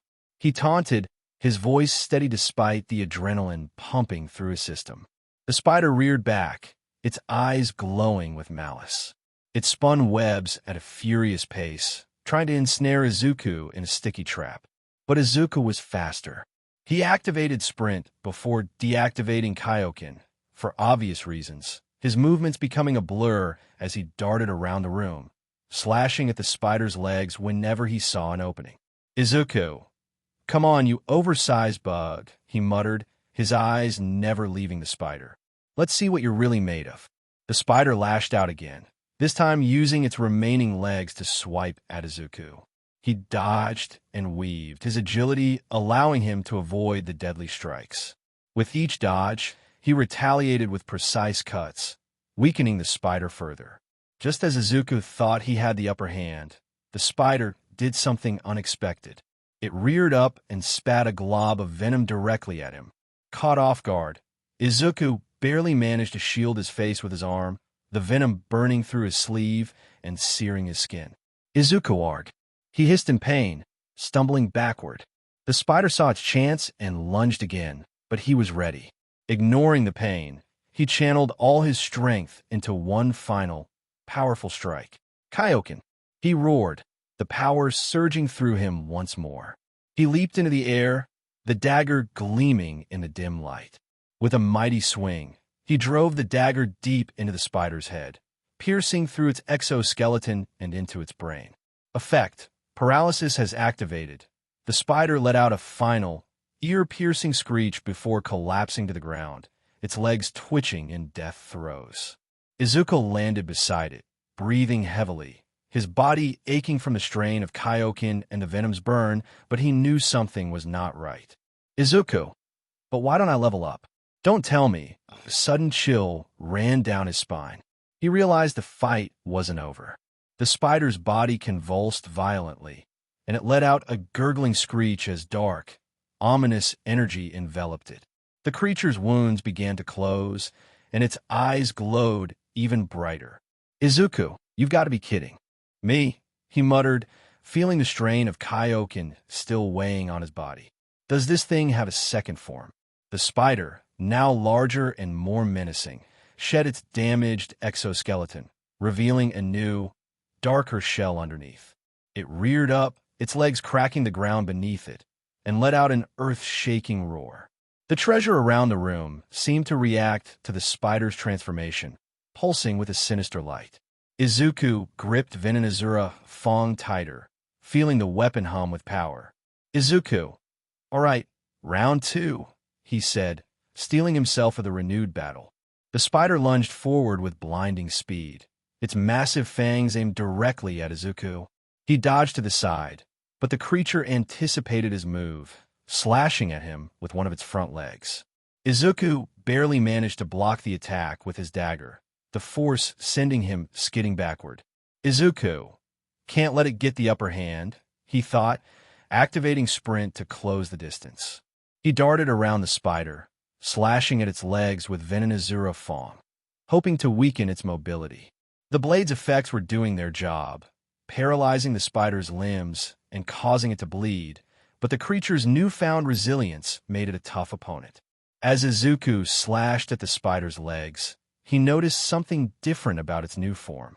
Dark veins pulsed with energy across its body, converging at a central point on its back. Izuku, that must be its weak spot, he realized, formulating a plan. He needed to create an opening to strike that weak point. To do that, he had to disable more of the spider's legs. Focusing on his attacks, Izuku used Kaioken to double his strength and speed once more, feeling the immense power surge through him. Each strike of Venonazura Fong was precise and powerful, severing one of the spider's legs. The spider screeched in pain, losing balance as it tried to compensate for its missing limb. Seizing the opportunity, Izuku leaped onto the spider's back, aiming for the pulsating weak spot. But the spider wasn't done yet. It thrashed wildly, trying to throw Izuku off. One of its legs managed to catch him, sending him flying into the cave wall. Izuku groaned, feeling the impact reverberate through his body. He struggled to his feet, BLD trickling down his forehead. Izuku, gotta finish this, he muttered, his vision blurry but his determination unwavering. The spider, sensing its prey was weakened, lunged again. But this time Izuku was ready. As the spider closed in, he activated Kaioken to its maximum, pushing his body to the limit. The world slowed down around him, his senses heightened to the extreme. He dodged the spider's attack with lightning speed, maneuvering under its body and driving Risaka's Fong deep into its underbelly. The blade pierced through the thick exoskeleton, and the spider let out a deafening scream. Izuku twisted the dagger, causing the venom to spread rapidly through the creature's body, amplifying the bleed effect. The spider staggered, its movements becoming sluggish. Izuku pulled the dagger out and, with a burst of energy, leaped onto its back once more. He drove Risaka's Fong into the weak spot with all his might, feeling the blade sink deep into the pulsing vein. The spider convulsed violently, its death throes shaking the entire cave. Black ichor spewed from its wounds, and its eyes dimmed. Izuku stood on the spider's back, breathing heavily, his body trembling from the exertion. He felt the effects of Kaioken wear off, his muscles screaming in protest. Just as he thought the fight was over, the spider let out a guttural roar, its body surging with dark energy one last time. Izuku, just how strong is this thing? He muttered, realizing the spider still had some fight left. He knew he needed something more powerful to finish it off for good. Fortunately, at times like this, the system is always on his side. New skill unlocked. Kamehameha. Kamehameha. Skill type. Energy attack description. The Kamehameha is an energy attack that channels the user's mana into a concentrated beam of immense power. Known for its destructive force and versatility, the Kamehameha is one of the most iconic and formidable skill in existence. History. The Kamehameha was developed by a great martial artist and is passed down via strict training and DSBLN. It represents mastery of one's energy and shows the wielder's will and strength. Abilities. Concentrated energy beam. The Kamehameha releases a powerful beam of mana, capable of causing massive damage to targets and structures. The intensity and size of the beam can be adjusted based on a user's mana reserve. 2. Range and versatility. The technique can be fired as a focus beam for pinpoint attacks or as a wide burst to hit multiple targets. It can also be charged for a more powerful blast or quickly fired for rapid attacks. Usage. Charge. The user gathers mana in their hands, concentrating it into a dense, glowing sphere. The charging time can vary based on the desired power level and the user's proficiency. 2. Release. With a shout of Kamehameha, the user thrusts their hands forward, releasing the stored energy in a powerful beam directed at the target. Stats boost. Damage output. Variable, based on charge time and user control. Range. Long area of effect. Adjustable from a focused beam to a wide burst. Mana consumption. High. Proportional to charge and intensity. Warning. Mastering the Kamehameha requires extensive training and at least 100% of the user's mana. Overuse or incorrect carrying out can cause massive mana drain and fatigue. Izuku. Kamehameha. He whispered to himself, the name of the skill echoing in his mind. He hadn't tried, but there was no time like the present. He then checked his HP and MP, which were low. HP, 1000/2520 MP, 105/375 fatigue, 80 remaining points. 13. The spider, rejuvenated by the dark energy, lunged at Izuku with a newfound fury.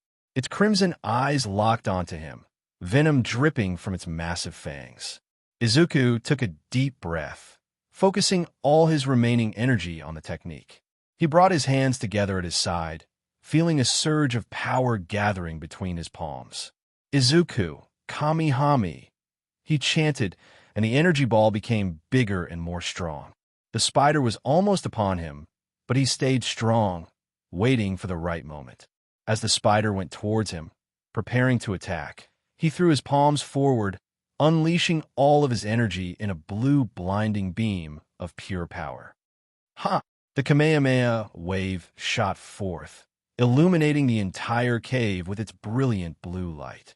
The energy beam collided with the spider, engulfing it in an explosion of raw power.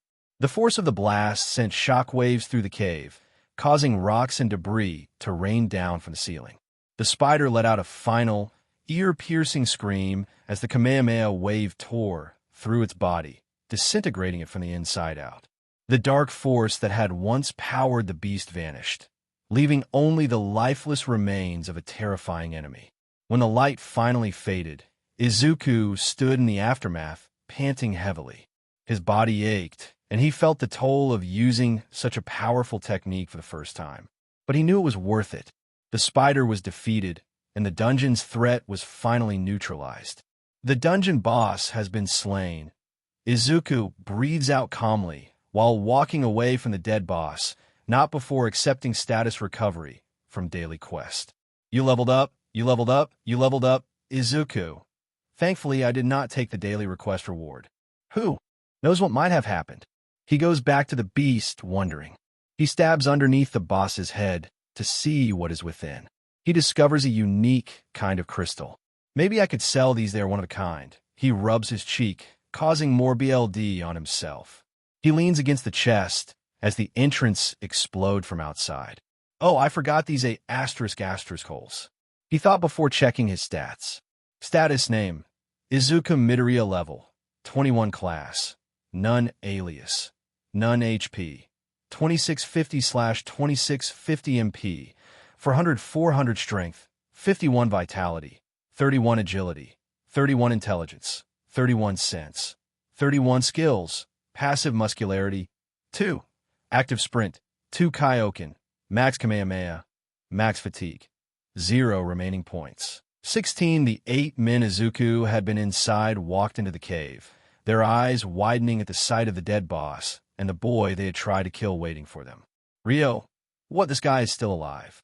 He spoke up first. Akihiko, is the boss dead? He said, his voice sharp with disbelief. The group muttered among themselves. Oh, what happened? Hiroshi, did he kill it by himself? Ryo, was that spider just a big stupid bug? Akihiko, it seems I underestimated you. Greeny, he chuckled as he observed Izuku, who stood without a weapon. Kenji, what do we do now, sir? He asked his leader. Akihiko, we kill him, he smirked. No hard feelings, Greeny, but we get paid for this, and, as a bonus, we're going to take this treasure. Izuku lowered his head slightly. Izuku, someone wants to kill me. He kept back his smirk and raised his head with an empty expression. So you're all contract killers. The group grinned at Izuku's question. Each had their own tool or weapon ready. The leader had a shield at the ready.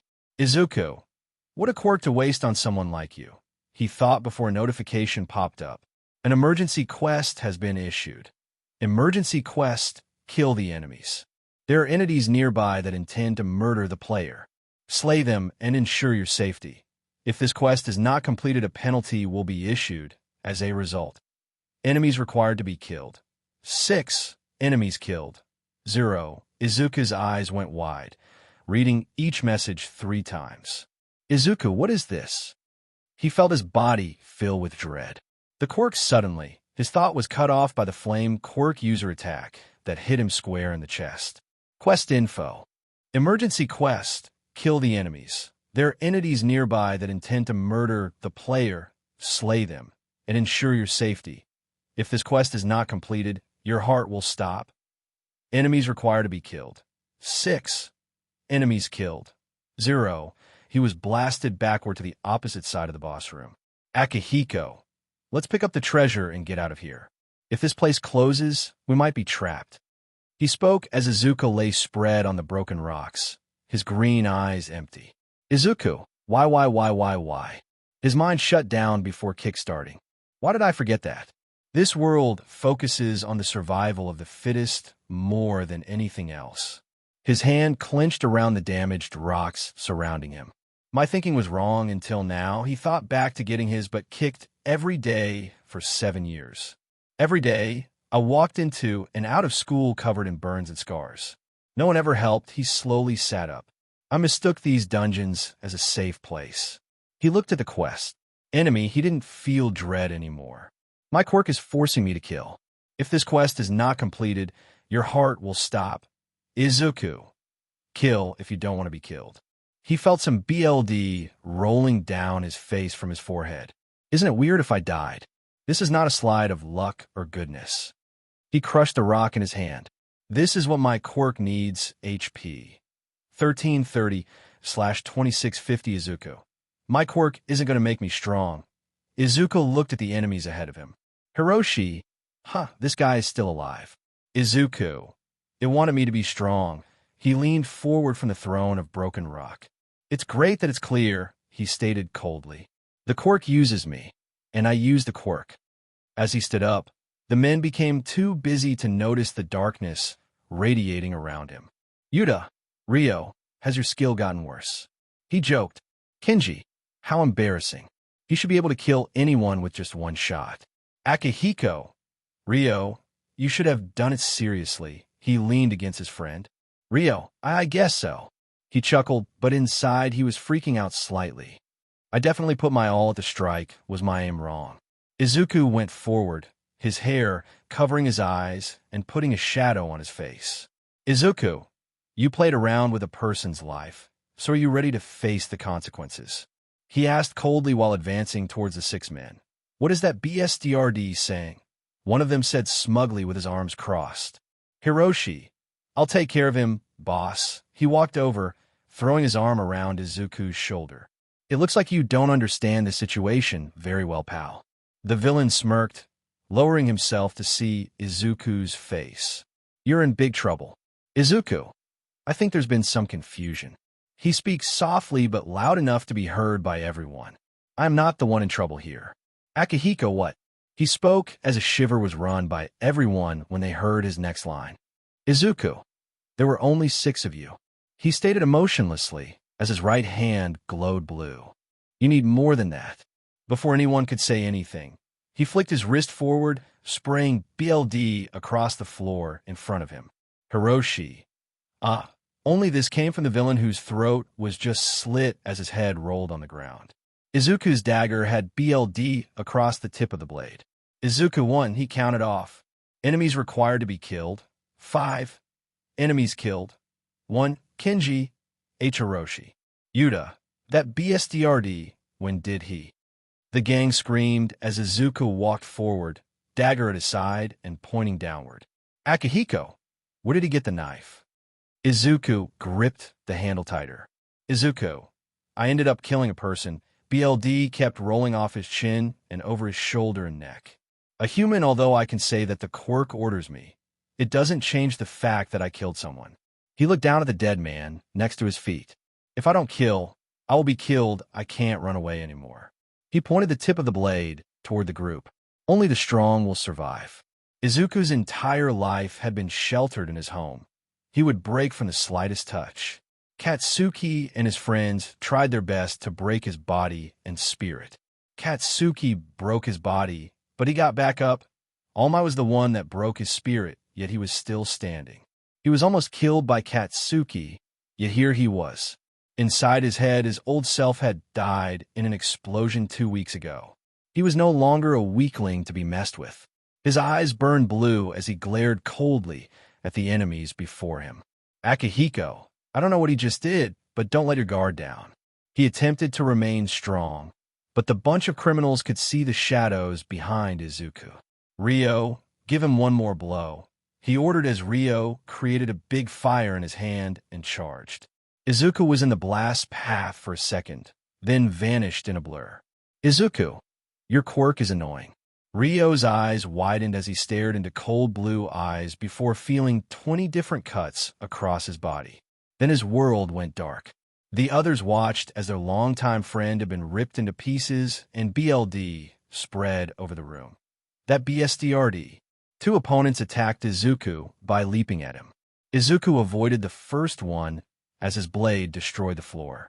The man felt an icy chill run down his side after seeing Izuku's blue hoodie and feeling Izuku's blade sink into his spine. The second attacker attempted a side attack. Nonetheless, Izuku simply turned the attack and stabbed the villain in the stomach while gripping his arm. As the man began coughing up BLD, he smirked slightly. Izuku turned his attention to the second-last one, dashing forward, dodging his attacks while slicing his skin. Kenji, my body isn't moving. Yuta, is it his quirk? I thought this place was his quirk. That son of a B***TCH. The 3 who yelled collapsed and were bleeding. Effect, bleed has activated. Effect, paralysis has activated. Effect, paralysis has activated. Each one screamed before Izuku killed them one by one. Akihiko, in a flash, all our members. The lonely leader yelled. You BSDRD, you're hiding your skills. Izuku, you saw the boss I killed. He walked closer, only stopping a few feet away. I told you need more than that. Enemies require to be killed. Enemies killed. 5. Akihiko. I didn't expect all my friends to be defeated. He glared harder at the green-haired man. A red aura surrounded him, and his shield turned red. I will kill you, and take their revenge. He charged forward, intent on killing Izuku, only to freeze up as a hand was in front of his face. "Izuku, Akihiko, you're fierce and strong," he stated in a cold and icy tone. "But there's one thing you don't know." His hand grabbed the man's face before slamming his head backward into the floor, making a shockwave of broken rock fly. "I'm always leveling up." Akihiko looks up at cold blue eyes, remembering the appealing green eyes when they first met. He felt horror in his heart when he began coughing. "Akihiko, what just happened?" He was left laid out on the floor. Did he just slam me to the ground? He looks up at the shadows that hide Izuku's face. Only the cold blue glow of his eyes was visible. Izuku's dagger is at his side, waiting for the final kill. "Izuku, before I murder you, tell me who ordered you to kill me," he said coldly. "Akihiko, wait. Do not kill me." He sits on his knees. "Spare me. I will give you money. You can have all the gold and anything else." The man begs. "Izuku," 3 times. He moves his head to the other side. "Are you asking for mercy from someone you try to kill 3 times? His BLD was still spilling on his forehead and running down his face to his neck. "Akihiko, stop it," he screamed, desperation ringing in his voice. Do you think you will get away with this?" Izuku's face hardened, and he spoke in an icy voice. "Izuku, no one will know what happened here. It's my quirk after all. Akihiko, you BSDRD." His voice echoed in the dungeon, but Izuku didn't need to hear another word. In a swift, precise movement, the dungeon fell silent as his head rolled away from his body. BLD slowly poured from the severed neck and head, the body slumping over. Izuku calmly wiped the BLD from his knife and put it back into his inventory. "Izuku, my clothes are a mess again," he thought, looking down at his dirty, BLD-stained jacket. It was covered in burn marks and BLD, and with his body growing, it no longer fit properly. "I guess I will need to buy new clothes." Izuku surveyed the room one last time. He took some gold, before stepping over the bodies and making his way out. The entire dungeon started to shake and crumble around him. "Izuku, the dungeon is closing, time to leave," he thought, following the route back to the portal. As he stepped through the portal, just as it shut and disappeared behind him, a notification flashed before his eyes. "Quest reward. Emergency quest. Kill the enemy's completion conditions have all been met. Will you receive the reward? Accept or refuse." Izuku selected accept without hesitation. Quest rewards. Choose your rewards. Reward number 1. Status recovery. Reward number 2. Experience points plus 10. Reward number 3. Skill. Bloodlust. Will you accept your rewards? Accept or refuse. Izuku accepted the rewards, and another notification popped up. Bloodlust. Level. 1 cost. 100 mana. Description. Using strong energy, the selected target is put in a state of fear for 1 minute. Abilities. Several targets can be selected. 2. Affect fear. All stats minus 50%. Izuku felt a sudden surge of power as the new skill fused with his system. He went out of the structure, his footsteps echoing across the empty area.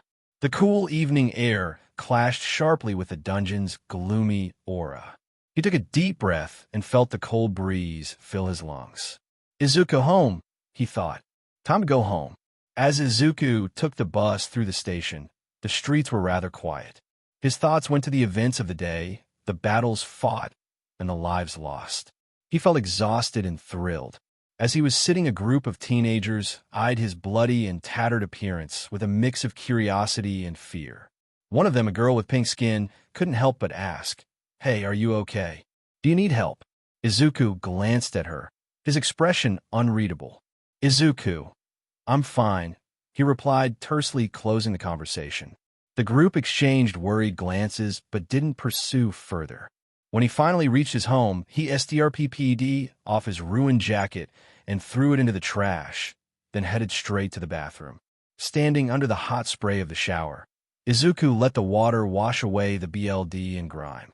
He watched as the red-tinged water swirled down the drain, feeling the tension slowly leave his body. After drying off, he changed into fresh clothes and collapsed onto his bed. He focused on a new skill, bloodlust. He could feel it, a dark, powerful energy simmering just beneath the surface. He knew it would be a valuable asset in future battles. Izuku, one more step towards my goal, he thought, closing his eyes. Despite everything, a small smile tugged at the corners of his mouth. He lay there in the quiet of his room, thoughts drifting as sleep began to claim him. The world outside continued, unaware of the events that had transpired, and for now, that was just the way Izuku wanted it. It had been 4 months since the fateful day Izuku acquired his quirk, Ready Player One. The dungeon incident in which the mercenaries attempted to kill him tortured his thoughts, as did the mystery of their boss. He did some dungeons and rose his level to 35. At school, his classmates noticed the change and maintained their distance. Katsuki had now been surpassed in class by his former target. Izuku's grades got to the top of the class, annoying Bakugo. Despite this, Bakugo and the others avoided direct confrontation with Izuku, fearing the new aura of power that surrounded him. The teachers observed the change in characteristics, but decided not to step in, hoping that the tension would resolve properly. Izuku sat in his classroom, his eyes focused on the textbook in front of him. He could feel the stares of his classmates, their curiosity and fear palpable in the air. He had become an enigma, his sudden rise in grades and physical prowess a mystery to all. The bell rang, signaling the end of the PRD. As Izuku gathered his books, he overheard a group of students whispering. "Did you hear? Midoriya aced the last test again. He's even surpassing Bakugo now. Yeah, and without even using his quirk. If he is strong without his quirk, I wonder how strong he will be with quirk." Izuku paid them no attention. He had more important things to think about, like figuring out who hired the mercenaries who tried to kill him. The class headed to the gym for the day's fitness test. Izuku sensed the usual tension in the air as they lined up for the various tests. Bakugo was already there, with his burning glare fixed on Izuku. "All right, listen up." The gym teacher's voice boomed through the gym.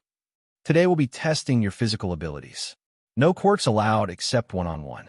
I want to see your raw strength and endurance." The test began, and each student took their turn. Izuku walked through each station with ease, his training and self-control visible at every step. He ran the sprint in record time, crushed the push-ups, and broke the long jump record. Bakugo watched, his frustration growing with each of Izuku's successes. By the time they reached the final test, his patience had worn thin. The final test was a one-on-one combat drill. The students gathered around the mat, their excitement building. This was the moment they had been waiting for. "Midoriya, Bakugo, you're up." The gym teacher called. "Katsuki, you think you can keep hiding your core from me, Deku?" Bakugo sneered, his hands crackling with explosive energy. "I'm gonna make you spill it, and then I'll show you who's the top dog around here." Izuku remained silent, his expression unreadable.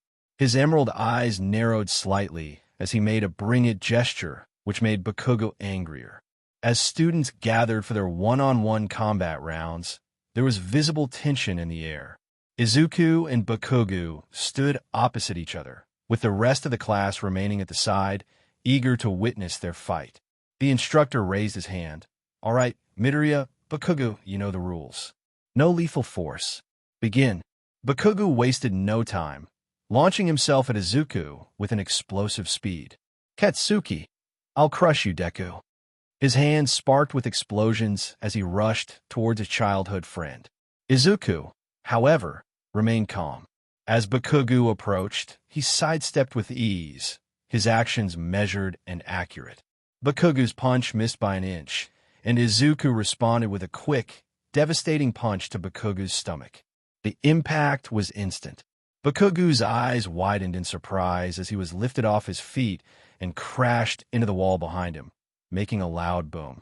The impact cracked the wall, resulting in a spiderweb pattern. Bakugo sank to the floor, gasping for oxygen and showing disbelief. The room fell silent, the only sound being Bakugo's labored breathing. Izuku stood in the center, his posture relaxed but his eyes hard as steel. Izuku, you wanted to know my quirk, Katsuki. It's called hard work. Something you should try sometime. Bakugo struggled to his feet, his legs trembling. Katsuki, this isn't over, Deku. I'll find out what you're hiding. Izuku turned away, uninterested in continuing the exchange.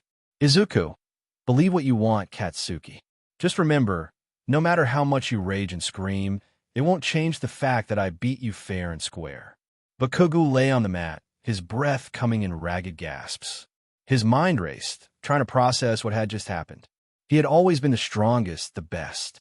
How could Deku, the quirkless loser, have beaten him so easily? Izuku turned away, leaving Bakugo to his thoughts. As he walked off the mat, the gym teacher approached him. Impressive, Midoriya, he said. You've shown incredible improvement. Izuku, thank you, sir, he replied with zero emotion. Bakugo struggled to his feet, his eyes burning with a mix of anger and humiliation. Katsuki, this isn't over, Deku, he growled. I'll find out what your quirk is, and I'll prove that I'm still the best. Izuku glanced back at him, his expression unreadable. Izuku, good luck with that, he said before walking away. After leaving the school, he was on his daily run when he felt someone's eyes on him. He was in the middle of the woods. No one should be out here but him. He kept up his pace. Izuku, I have 6 months till UA. I haven't been back in a dungeon. He rolled his neck and slowed down when he reached the middle of the field. The presence of someone strong was still there. He slowly stretched out, keeping his eyes on the tree line. Someone's out there. Okay, this looks like a good spot. He pulled out a wooden key. He held it out and opened a large portal. Let's see if he follows. He walked inside, disappearing from the assassin's sight. The assassin jumped from his perch, walking towards the portal. A ghost of a smile appeared on his face. Is he a warper? He waited outside the gate for a while, before finally letting his curiosity get the best of him. He walked through the gate and into a dark cave. Now, this is why everyone sent disappeared at the factory site. This makes sense now. He followed the cave to an open area with dead bodies all around, except these were goblins. This is seriously cool. The assassin lowered himself, looking at the dead goblins. He saw the light down the middle cave. He walked down the line, still staying invisible. He stopped in the middle of an area, seeing Izuku waiting for him. Izuku, why are you following me? He was staring at the assassin. Can he see me? The assassin moved left, and Izuku's green eyes followed each step. Izuku, okay, fine. I know you've been following me for a few weeks now. Why? His blade was behind his back, hidden from the assassin's view. It's not invisibility, he thought. It's like he's trying to erase his presence. Man, you're interesting. A calm tone sounded off before the man showed himself. He was in a black suit while spinning a knife in his hands. His lips turned up slightly into a small grin. I tracked you all the way down from the factory. Both men stood across from each other. So where are we? The man in the suit asked, looking around. Izuku, this is not good. He thought whale, checking his appearance. I know him. Judging by his clothes, he is a former apprentice of Steinmaki. I have to be careful. He thought before speaking. We are in a creation of my quirk. He answered since he felt one of them was not leaving today. It's a goblin dungeon. Typically, they are easy and low strength. Still, if you get surrounded, you can die easily.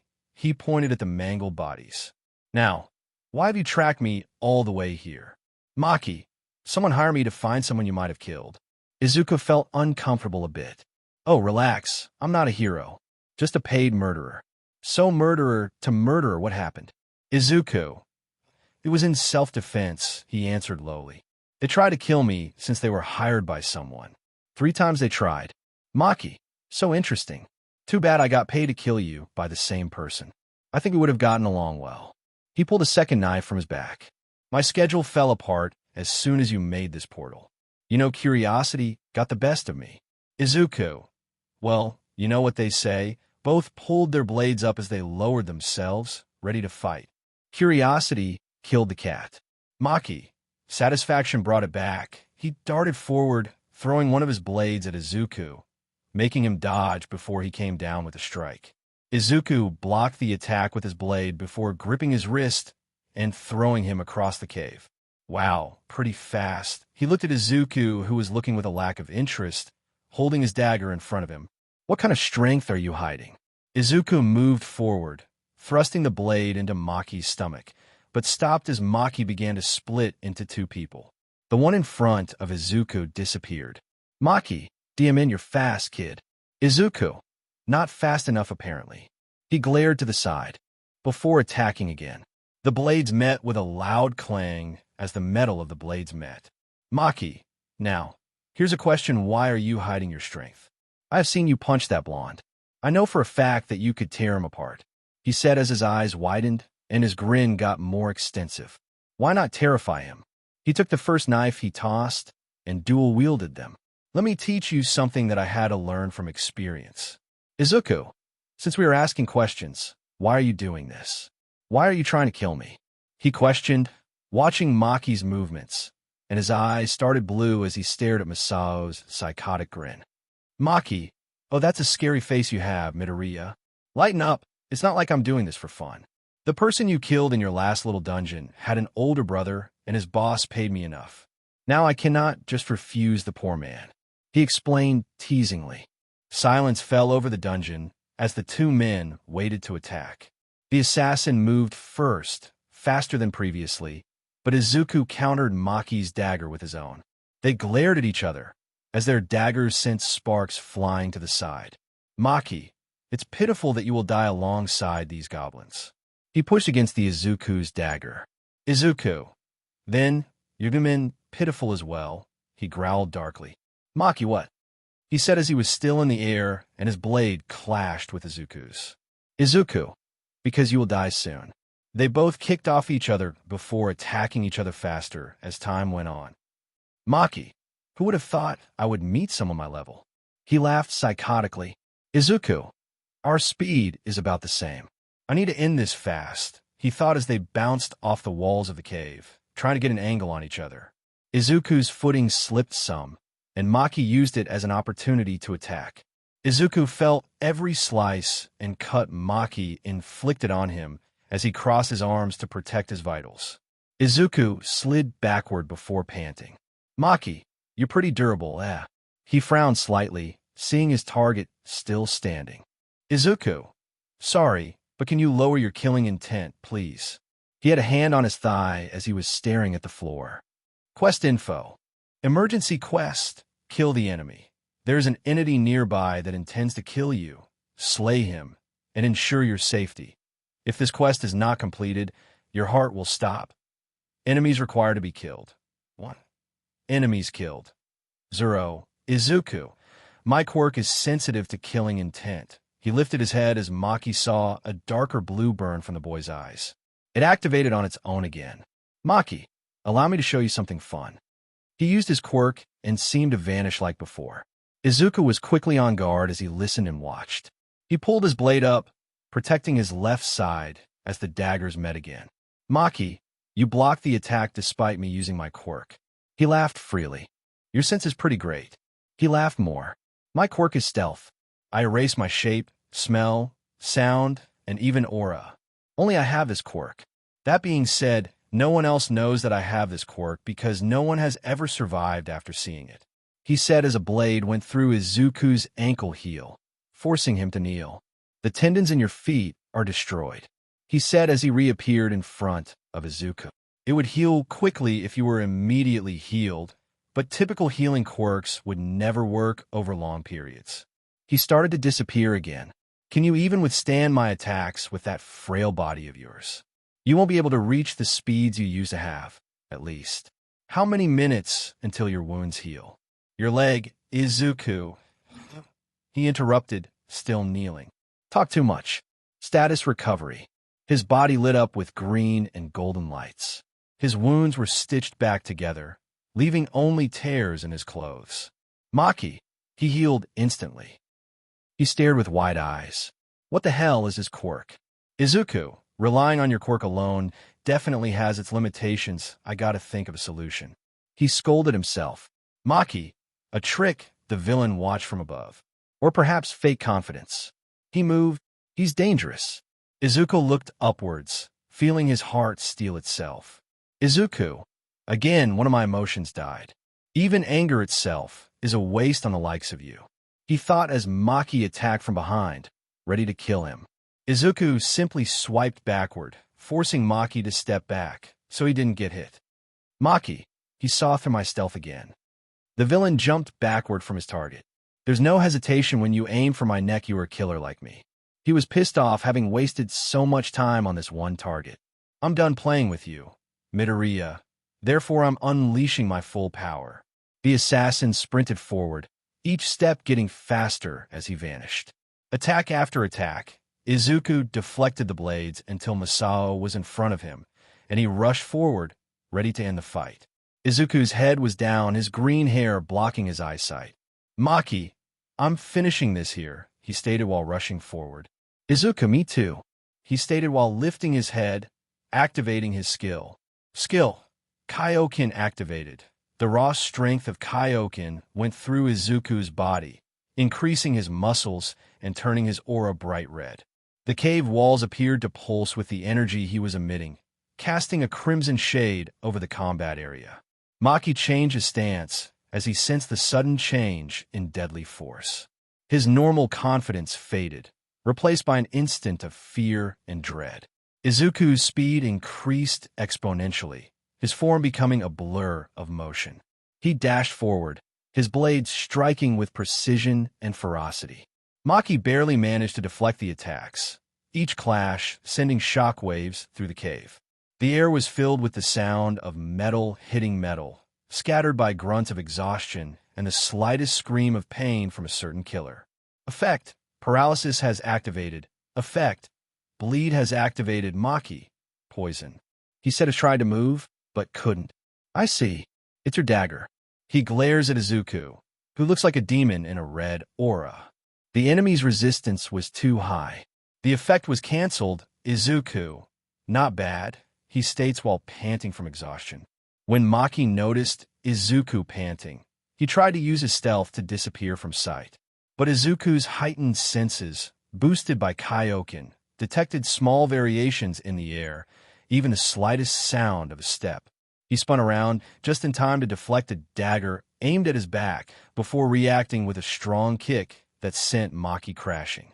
Izuku: I'm not done yet, he growled, his voice echoing through the cave. His red aura flared brighter, intensifying the power coursing through his veins. Maki, despite his agility and stealth, struggled to keep up with Izuku's continuous attacks. He vanished again, but Izuku predicted his next move and caught him in mid-attack with a bone-crushing blow. Maki gasped, his wind knocked out as he came crashing against the cave wall. Desperation flickered in Maki's eyes as he tried to recover, his body battered and bruised. Maki, you're a monster, he gasped, BLD dripping from his mouth. But let's see how you handle this. Summoning the last of his strength, he lunged at Izuku, his daggers aimed for the kill. Izuku looked up straight into Maki's eyes burning ice blue, and shadows overtook his body. Skill, Bloodlust activated. Maki froze in place. Looking down, he saw he was covered in what appeared to be a large pond of darkness. Maki, what is T? He looked back up only to come face to face with a monster with white eyes. What? What is this? The shadows surrounded Maki, intent on choking the life out of him as two blue eyes stared into his eyes. He felt his senses overwhelmed by a single horrifying wound in his chest. He glances down to see a blue blade being pushed through his skin and into his chest. Maki, why you howl? He spits BLD and stares over at Izuku. Shadows embrace his shoulders. He noticed the blue in those eyes becoming darker. The shadows soon vanished, leaving only him and Izuku. He was sitting against the wall, with Izuku's dagger stuck to his chest. I'll die because I lost its only natural BLD spills from his chest wound and mouth. Izuku looks down as he stands over his killer. Izuku, I have one last question, he said while sitting. Who is behind this? The assassin's eyes glittered with a strange amusement. Maki, a message must be delivered, even if it comes through the edge of a blade. He choked on his own BLD. But for one who seeks the light, the truth is hidden in plain sight. As soon as the last word leaves his mouth, he vomits BLD. Irk. Effect. Paralysis has activated. Effect. Bleed has activated. Izuku's mind raced as he tried to decipher the riddle. The truth is hidden in plain sight. What could that mean? He thought back to his recent encounters, trying to piece together the puzzle. And then it hit him. Izuku, the principal of my school, he whispered, his eyes widening in realization. It made sense. Izuku remembered the principal's cold eyes behind his warm smile, and the way he had often turned a blind eye to the bullying that he suffered. And now, due to his quirk, it seemed he saw Izuku as a threat, perhaps fearing exposure of past neglect or worse. The assassin's eyes flashed with a mixture of surprise and approval.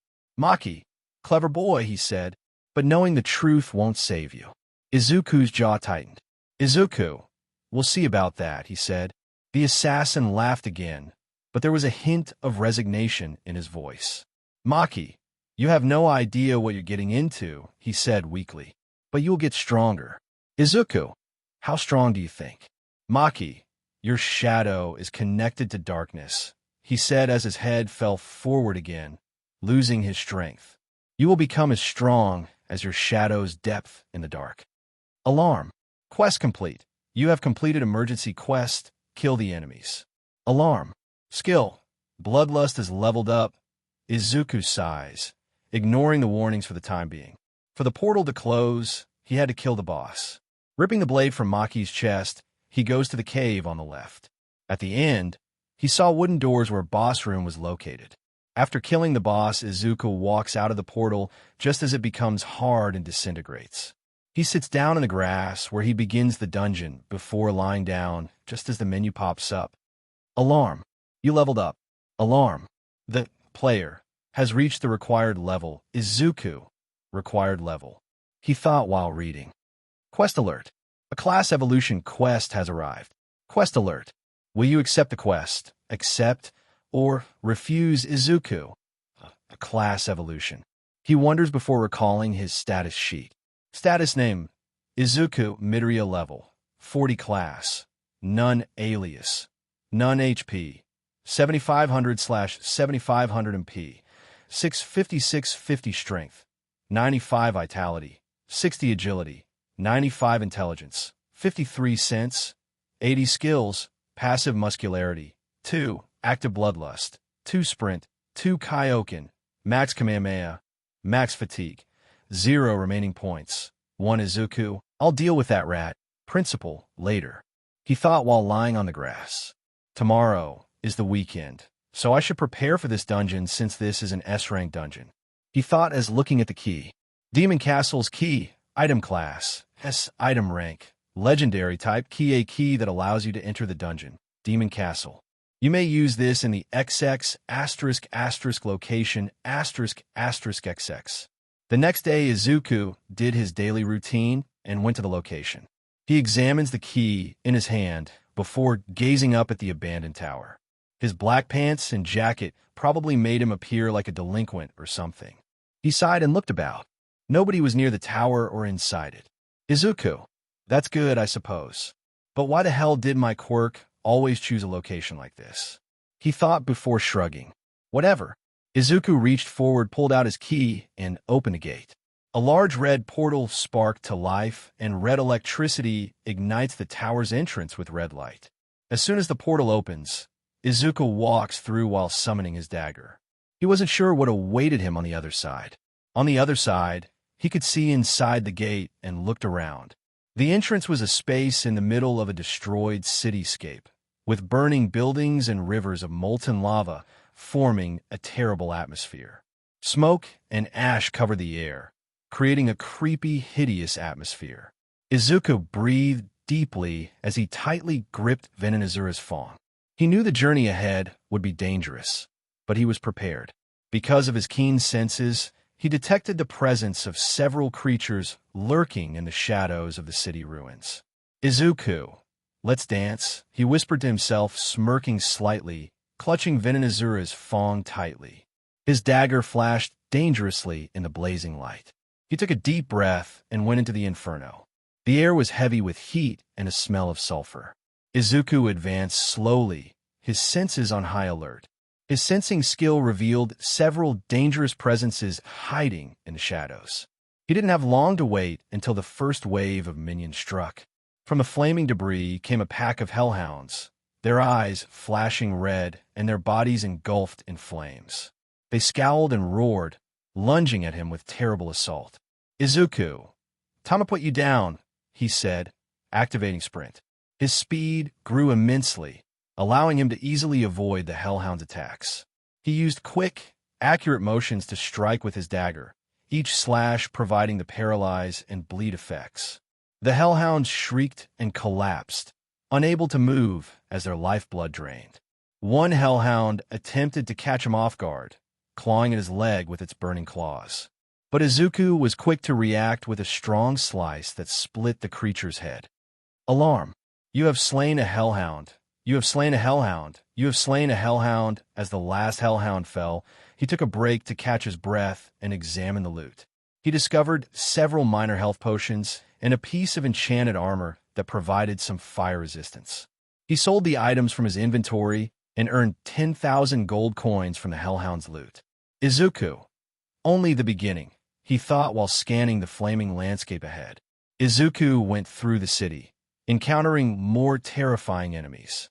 The next obstacle came in the form of demonic archers positioned on shattered buildings.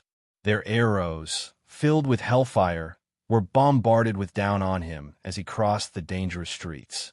He activated Bloodlust, generating fear in the archers. Several of them froze in panic, and their stats were drastically reduced.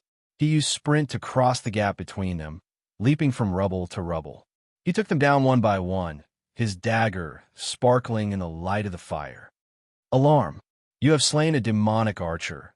You have slain a demonic archer. You have slain a demonic archer. You have slain a demonic archer. You have slain a demonic archer." Izuku obtained numerous enchanted arrows from the demonic archers' bodies, as well as a special potion that temporarily increased his mana regeneration. He sold the stuff, except the potion, from his inventory, earning an additional 5,000 gold coins. An infernal golem rose from the lava, causing the ground to shake further into the city. This massive beast formed of molten rock and lava stood over Izuku. Its eyes blazed with dangerous intelligence as it walked towards him, every step shaking the ground. "Izuku, this one's going to be tough," he whispered. He ignited Kaioken and felt a surge of power that doubled his strength, speed, and agility. The pressure was immense, but he knew he had to deal with it. The golem swung a big fist at Izuku, but he avoided it with increased speed. He stabbed at the golem's joints, his blade barely piercing the creature's stone shell. The bleed effect proved useless against a stone and fire beast, but the paralyze effect limited its movement. Effect: paralysis has activated. Izuku saw an opening and released a Kamehameha, sending a beam of powerful energy into the golem's chest. The impact left a crater in its torso, and the beast screamed in pain before falling back. The golem reacted with a swing of its arm, knocking Izuku into a burning structure. He clamped his teeth and stood up, feeling the impact of Kaioken on his body. He couldn't keep doing this for long. HP: 6,000/7,500 MP, 400 for 650 fatigue, 70 with a final burst of speed. Izuku charged toward the golem, aiming for the weak point in its chest. He drove his dagger deep into the crater, putting a small of his mana into the strike. The golem gave a deafening roar before disintegrating into a pile of rubble and molten rock. "You have slain an infernal golem. You have received 1,000,000 gold. Alarm! You leveled up, you leveled up, you leveled up." Izuku found a large mana potion and a rare, enchanted amulet among the infernal golem's remnants, which enhanced his overall attack power. He kept the potion in his inventory and sold everything in 5,000 gold coins, pleased with the large amount of loot. Then he drinks the potion and restores his HP and MP. 8,000/8,000 MP, 700 fatigue. 80 moving deeper into the city, Izuku came across a group of Inferno Knights. These armored warriors, their bodies covered in dark steel and covered in flame, were an overwhelming mission. Each wielded a massive blade, which sparkled with the heat of their infernal power. Izuku, more company, he mumbled, activating both sprint and bloodlust. The wave of fear swept through every part of the Inferno Knights, creating hesitation and confusion. He took advantage of their temporary distraction by dashing in with his dagger. His strikes were swift and accurate, aiming for the joints and holes in the knight's armor. The paralyzing effect impeded their movements, and the bleeding effect damaged them even more. Despite their intimidating look, they fell one by one to his ongoing attack. You have slain an Inferno Knight. You have slain an Inferno Knight.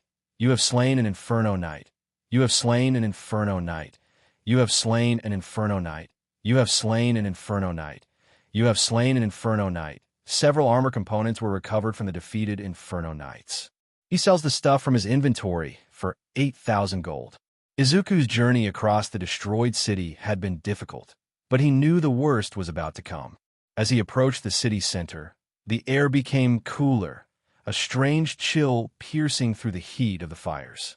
This was the lair of the S-rank beast, the guardian of the city. The dragon lay wrapped, its scales glowing. As Izuku approached, the creature's eyes opened and a low growl came from its throat. Velcroth, the Infernal. The name was in BLD red, which was fitting. The dragon's bright red eyes meet Izuku's burning blue look as they face off. Without further hesitation, he immediately launched himself forward with sprint, his speed increasing dramatically as he closed the distance between him and the dragon. The mana consumption was low, but the boost in speed was important. He needed every advantage he could get. He reached the dragon in an instant and cut its tough scales with Venonazura's fawn. The blade certainly did not leave a scratch. It rushed around and swiped at him with a huge claw. Izuku leaped back just in time, feeling the rush of air from the dragon's powerful strike. Izuku, so strong, he thought, gritting his teeth. I have to be faster. He activated Kaioken, feeling the surge of energy flood his body. His muscles bulged, his senses sharpened, and his power doubled. The strain on his body was immense, but the boost was worth it. With newfound strength, he dashed forward again, aiming for the dragon's underbelly. His blade cut cleanly, but Velcroth's skin was like titanium. The venom and bleeding effects of Venonazura's Fong did not work as expected. The dragon was extremely durable. It gave out a roar and responded with an eruption of flames. Izuku rolled to the side, just escaping the burning flames. He could feel the heat mark his clothes, but he didn't let it stop him. He gathered more mana and launched the Kamehameha. A dazzling ray of energy emitted from his palms, aimed squarely at the dragon's chest. The impact was huge, knocking the dragon back a few steps, but recovered quickly. The dragon's scales shined with the heat of the blast, yet it remained unharmed. Izuku, this isn't working, he realized. I need to find a weakness. Velcroth jumped forward and opened its jaws. Izuku avoided, but the dragon's tail spun around, striking him in the side and knocking him into the building wall. Pain ran through his body, yet he forced himself to stand. HP, 3000/8000 MP, 200/700 fatigue, 60 Izuku. I can't give up now, he told himself. I have to keep fighting. He reactivated sprint, using the speed to keep one step ahead of the dragon's strikes. He slashed the dragon's joints, underbelly, and wings, but its skin was invincible. The huge beast appeared to be unfazed by his dagger's paralysis and bleeding effects. Velcroth roared again, and the temperature in the chamber rose drastically. The dragon's mouth blazed an orange crimson, unleashing a torrent of flames that enveloped the cavern. Izuku dashed out of the way, feeling the heat singe his clothes and burn his skin. He narrowly avoided the worst of it, but the sheer power of the attack left him stunned. Izuku, this dragon's fire is more powerful than anything I've ever seen, he thought. I have to be smarter and use every skill I have. He activated Bloodlust, but Velcroth dismissed the fear's effect. Unfazed, Izuku charged in, aiming for the dragon's eyes. He dodged Velcroth's huge claw and rushed up, stabbing at the creature's face. His blade hit against the dragon's eye, drawing BLD and causing Velcroth to howl in pain and fury. The dragon raged wildly, throwing Izuku around and slamming him into the ground. He gritted his teeth and forced himself to stand, despite the pain coursing through his body. Velcroth charged at him, and Izuku just rolled out of his way. Izuku, I can't keep this up much longer, he thought while checking the status sheet. I need to finish this now. HP, 2000/8000 MP, 200/700 fatigue. 60, he activated Kaioken again, pushing his body to its highest level. The pressure was enormous, yet the power rush gave him the strength he needed. He rushed forward, dodging Velcroth's hits at lightning-fast pace. He sliced at the dragon's legs, aiming for the joints and trying to cripple the beast. But Velcroth's skin was too tough. The dragon roared and released another torrent of flames, forcing Izuku to run away. He used sprint to keep his distance and avoid the dragon's continuous strikes. Velcroth the Infernal uses a skill, Blast Burn. Velcroth punches the ground with such force that the entire ground turns into molten lava, sending molten debris toward Izuku, who is unable to avoid it. The debris struck him, sending him crashing across the chamber.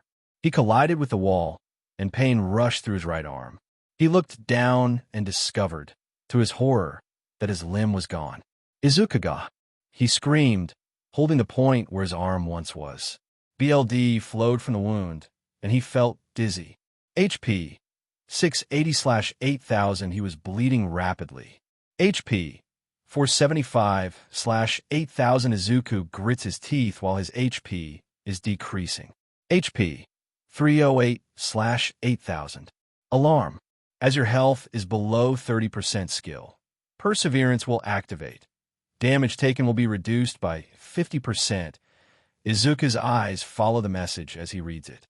His jacket is bloodied, and he attempts to remain calm. Izuku, even in terrible circumstances, it will do everything in its power to keep me alive. It will be problematic for me to die, he thought with a slight chuckle. Activate status recovery. A warm, healing energy rushed through him, and he watched in awe as his arm began to restore. The pain ended, and fatigue dissolved into determination. Izuku, all right, you overgrown lizard, let's dance. He taunted. Velcroth roared, its eyes burning with rage.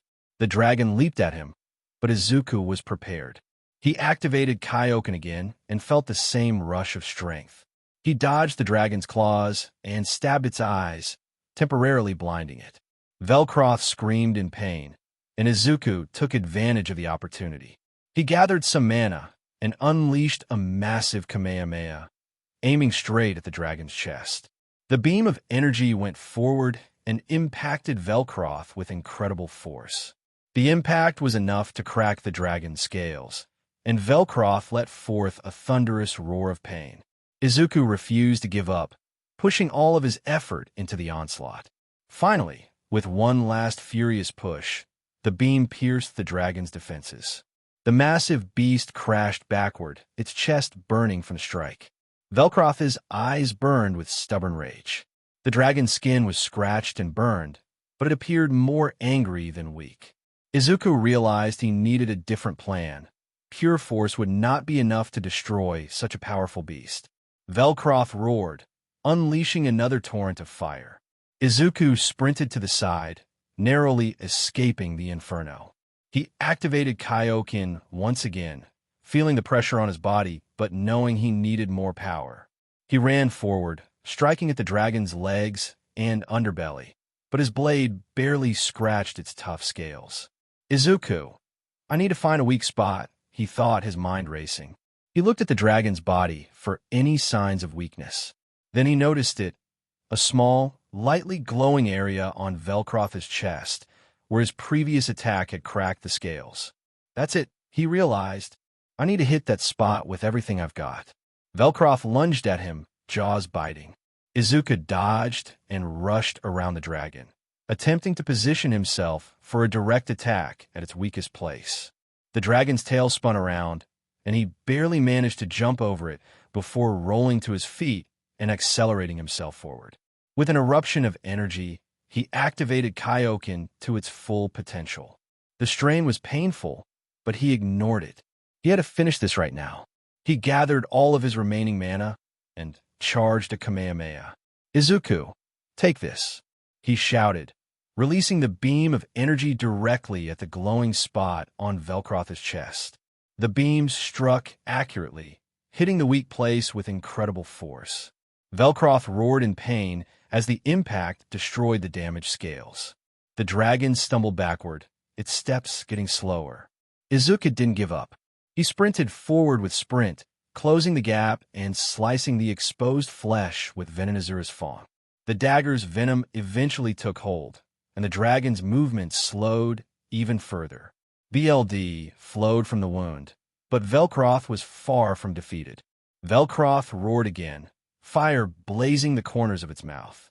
The dragon was preparing for another devastating strike, and Izuku knew he needed to act quickly. He activated sprint again and charged forward, dodging the dragon's strikes with quick movements. He approached the dragon's chest and inserted Venonazura's fang into the open wound. Velcroth roared in pain as the blade sank deep. Izuku twisted the dagger and felt the venom enter the dragon's flesh. The beast's motions became slower, its roars more pathetic. But Velcroth wasn't finished yet.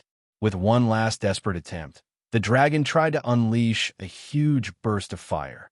But Izuku was faster. He channeled all of his remaining strength and mana into one final Kamehameha. Izuku died. The energy beam shot from his palms at point-blank range, striking the dragon's wound with devastating force. The combined power of the attack and the venom from the dagger eventually penetrated Velcroth's defenses. The dragon gave one last, miserable roar before collapsing to the ground, its body motionless. Izuku fell to his knees, exhausted and in pain, but victorious. He had done it. He had defeated Velcroth, the Infernal. Alarm! You have slain Velcroth, the Infernal. You leveled up, you leveled up, you leveled up, you leveled up, you leveled up, you leveled up, you leveled up. Izuku sweats while kneeling and staring at the fallen dragon. Izuku, I won. A little smile appears on his face.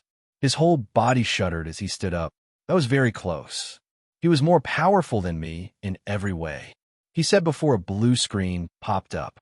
New skill unlocked. Blast Burn, skill type, fire skill description. Blast Burn is a destructive fire-based attack that focuses the user's mana into a massive explosion of inferno. By striking the earth with enormous power, the user causes a gigantic blast that incinerates everything in the near area. Damage output: extremely high, capable of incinerating enemies within the blast radius range. Large area of effect, with lingering flames that continue to burn area of effect. Wide, capable of hitting multiple targets simultaneously. Mana consumption: 200 Izuku. An elemental skill. This is awesome. You have received 2 million gold. Izuku. They double the gold in an instant, he said in excitement while checking the total amount he had. Total gold: 10, 123, 546, 00. System alert. You have completed the necessary quests to unlock classes. Analyzing feats and achievements. It took you 5 hours, 45 minutes, and 20 seconds hours to clear this dungeon. The quest is now ended. Izuku, finally, he exclaimed as he drank some potions. You will be able to choose a class based on the total amount of points you have obtained. Izuku, since I use a dagger, it's clear that I should choose Assassin, he thought while relaxing. A class will be granted after the player's actions have been analyzed. Izuku, granted. I'm not allowed to choose. He groaned softly. I put all of my points in strength and agility. I'll probably be a warrior because of my strength, or an assassin because of my agility. His thoughts were racing as he analyzed himself. Or perhaps a tank is possible given my powerful vitality stats. It will be one of those three.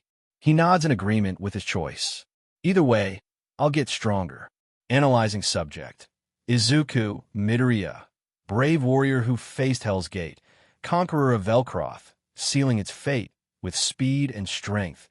You do amaze, a hero born to fight with blaze. Izuku. watches carefully as the rhythmic analysis creates an artwork of his actions and potential. Your blade strikes true with venom's bite, yet you seek more in the endless fight. Your spirit is strong, your mind so keen. Two paths now form where none have been. Izuku's eyes widened as he read the messages. Izuku, two classes.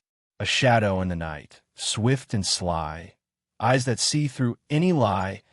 Star of stealth, of blades, of sight, the path of the ninja you ignite.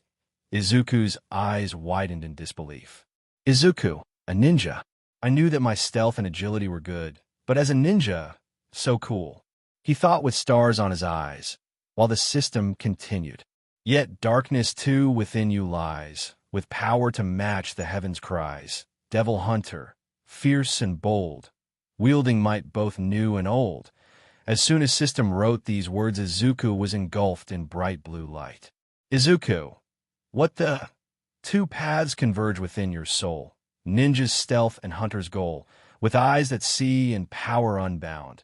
Your destiny, hero, is now profound. Alarm!